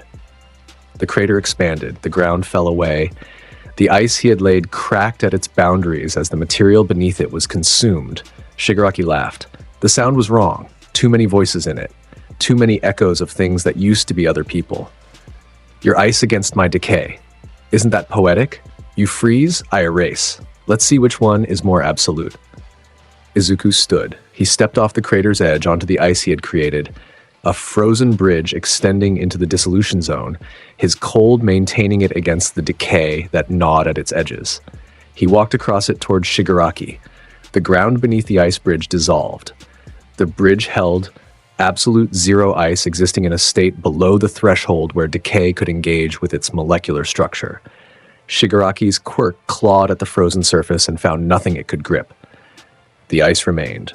Izuku reached the center. He stood on his frozen platform, an island of absolute cold in a sea of dissolution, and he looked at Shigaraki across 20 meters of decay-saturated air. Shigaraki threw the full arsenal. Enhanced strength drove him forward, a leap that closed the distance in a second, his hands reaching, his decay active at every point of contact. His right hand grabbed Izuku's throat, decay activated against Izuku's neck. The ice that constituted his throat began to dissolve. Particles falling away, the structure diminishing. His armament haki activated. The black coating spread from his chest upward, covering his neck, covering the point of contact. The decay hit haki and stopped. Haki was will given physical form. Will did not dissolve. Will did not decay. And through the haki coating, Izuku's cold traveled in the opposite direction. It entered Shigaraki's hand. It climbed through his fingers, through his palm, through his wrist. The cold moved upward through the arm, through the enhanced musculature, through the stolen quirks integrated into his biology, through every mechanism that made him the weapon All for One had designed. Shigaraki felt it. He tried to pull away. His hand was frozen to Izuku's throat, the ice locking the grip in place, turning the hold into a conduit rather than an attack. His forearm crystallized, his elbow went rigid. His upper arm lost feeling. The decay radius collapsed. The power source, Shigaraki's body, the biological mechanism that broadcast the dissolution, was freezing over. The radius shrank as the mechanism lost function. 20 meters became 15. 15 became 10. 10 became 5. The thing called justice changes its shape depending on where you stand, Izuku said. His voice was level. His eyes were on Shigaraki's, the wide, disbelieving eyes of someone watching their purpose die in their own hands. But right now, you're standing in my way. The cold reached Shigaraki's shoulder, his chest, his core. Your teacher couldn't stop me. What made you think you could? The freeze completed. Shigaraki's eyes went still. His expression, the last one he would wear, was the disbelief of someone who built themselves around destruction and met something that refused to be destroyed. His decay radius collapsed to zero. The dissolution stopped. The city block around them went silent. Shigaraki Tamura was frozen, standing on the remains of his own destruction, his hands still locked around Izuku's throat in a grip that would never release because the ice held it there. A monument to the moment his power met its answer. Izuku reached up and broke the frozen fingers off his neck. They snapped like glass, clean fracture lines, the sound small in the enormous silence of the destroyed district. He stepped back from the frozen figure. He put his hands in his pockets. All Might landed in the crater 40 seconds later.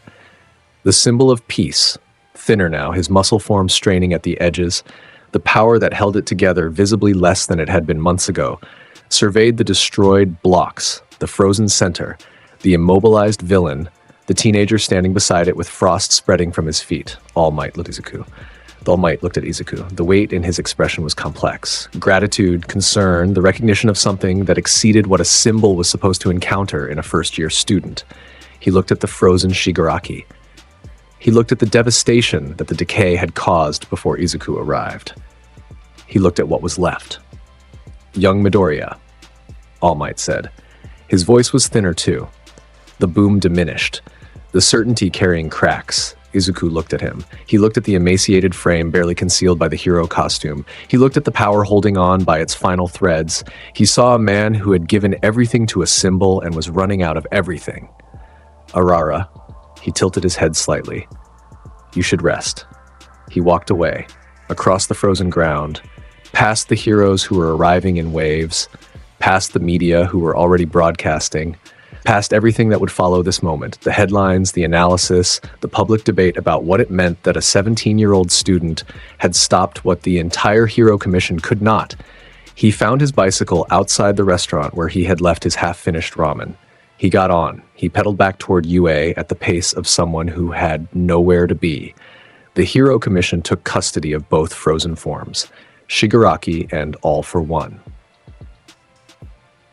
They were moved to a facility designed for containment of threats that defied conventional imprisonment. The scientists confirmed what Izuku's ice meant at a molecular level. Absolute zero. Zero molecular motion. Zero physical processes. Zero change of any kind. The prisoners were conscious, aware, and unable to alter their state through any mechanism the Commission could identify. They debated what to do. They would debate for a long time. Izuku did not participate. He was already on his bicycle. The weeks after were quiet in the specific way that follows a final thing. The kind of quiet that fills the space left by something enormous, where the world has been loud for so long that silence registers as a new sensation rather than a return to normal. Izuku attended classes. He slept through lectures. He answered questions when called upon with an accuracy that proved consciousness was a choice he was making about participation rather than awareness. He performed at the top of every assessment. He spoke to classmates who addressed him. He initiated conversations with almost nobody. The exceptions remained the same. He spoke to Momo about books. A conversation on the roof during lunch about a naval history text he had been reading. His long body stretched across the concrete, her sitting against the railing with her own reading material. They talked in the unhurried way of people who had decided the silence between sentences was as important as the words inside them. He called Izumi every evening. Brief conversations that outsiders would have found cryptic. Single questions, short answers, the encoded language of siblings who had survived something together and now communicated in the shorthand of shared survival. He visited Eri every morning.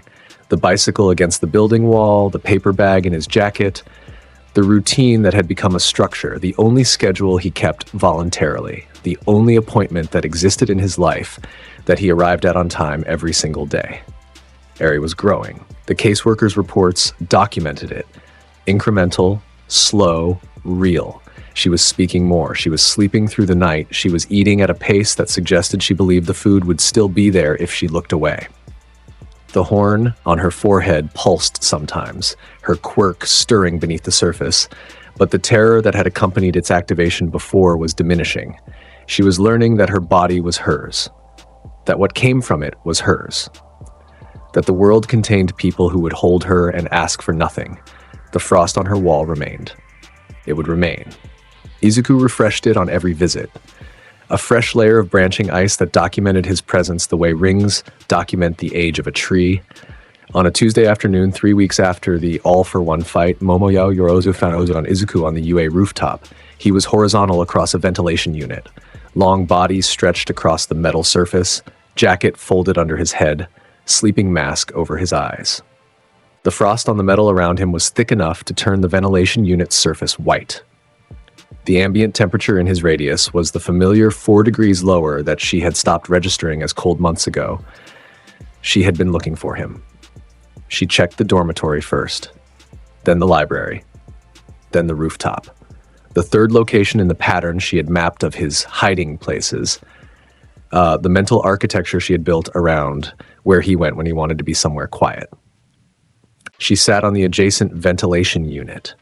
She had a book, a thick one, the kind of academic text that people read when they are comfortable enough to engage with something demanding. She opened it to where she had left off. They existed in the same space without speaking. The rooftop was quiet, the city sounds below reaching them as a murmur rather than a presence. The afternoon sun caught the frost on the ventilation unit and turned it to small lights that scattered across the rooftop surface. The cold around him moved in the way cold always moved. Outward, ambient, constant. And she sat in it without reaction because she had been sitting in it for months, and the adjustment had happened so gradually that she could no longer identify the moment it stopped being uncomfortable and started being the temperature she preferred. She read. He slept. 10 minutes passed. 20. The shadows on the rooftop shifted as the afternoon moved. After a while, he lifted one hand off his chest. His arm extended toward her. Slow, unhurried, the movement of someone whose body was making a decision before their conscious mind reviewed it. His hand hung in the air between them. Palm up, open, empty. She looked at it. She looked at his face, the sleeping mask still down, the green hair, the expression that carried nothing except the repose of someone who had set down everything heavy and was finding out what the space felt like. She placed her hand in his fingers closed around hers. The contact was warm. He was keeping it warm, the way he kept things warm for the people who were allowed inside the perimeter of his cold. His hand was large around hers. The grip was gentle and certain in equal measure. Frost formed on the ventilation unit beneath their joined hands. It spread from the contact point in branching patterns. Dendritic, organic, the shape of something growing from a single source. The ice caught the afternoon light and scattered it. She smiled. Small. Private. The same smile from the reading room at the Yaoyorozu Gala, the one she had caught and stopped and then let happen again, because there was something about a moment that was real enough to smile at. She returned to her book. He did not move his sleeping mask. They stayed there, hands joined, silence shared, the rooftop quiet around them, and the frost growing between their fingers in patterns that documented something that had been building since a boy asked where the quiet room was, and a girl followed him there. The afternoon passed, the sun moved, the frost kept growing. Izumi texted that evening, a single character that meant safe in their private language. Izuku replied with a character that meant good and set his phone on the desk beside him. His dorm room was cold, the walls coated, the window frosted, and the rest of the dormitory was warm because the building systems compensated for his presence the way Appensing compensated for his presence. The next morning, he visited Eri, paper bag, pastries, the routine. She was waiting by the window when he arrived, her small face visible through the glass, watching the street, watching for the bicycle.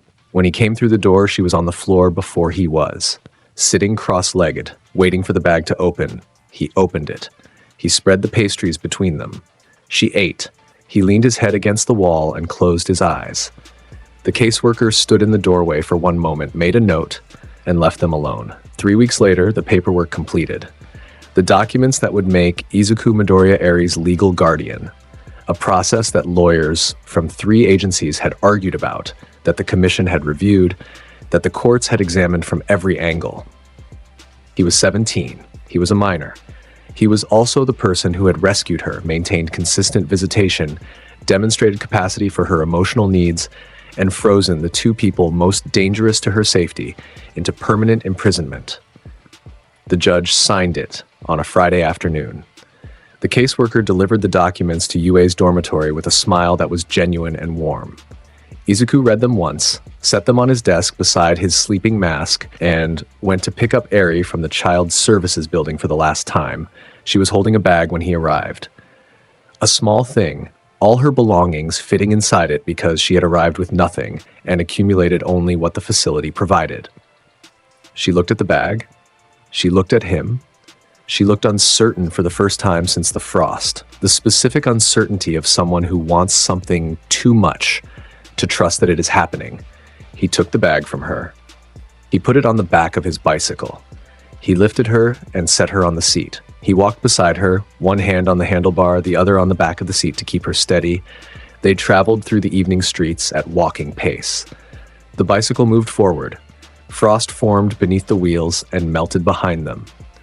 Eri sat on the seat with her small hands on the grips, holding on, looking forward, watching the city pass.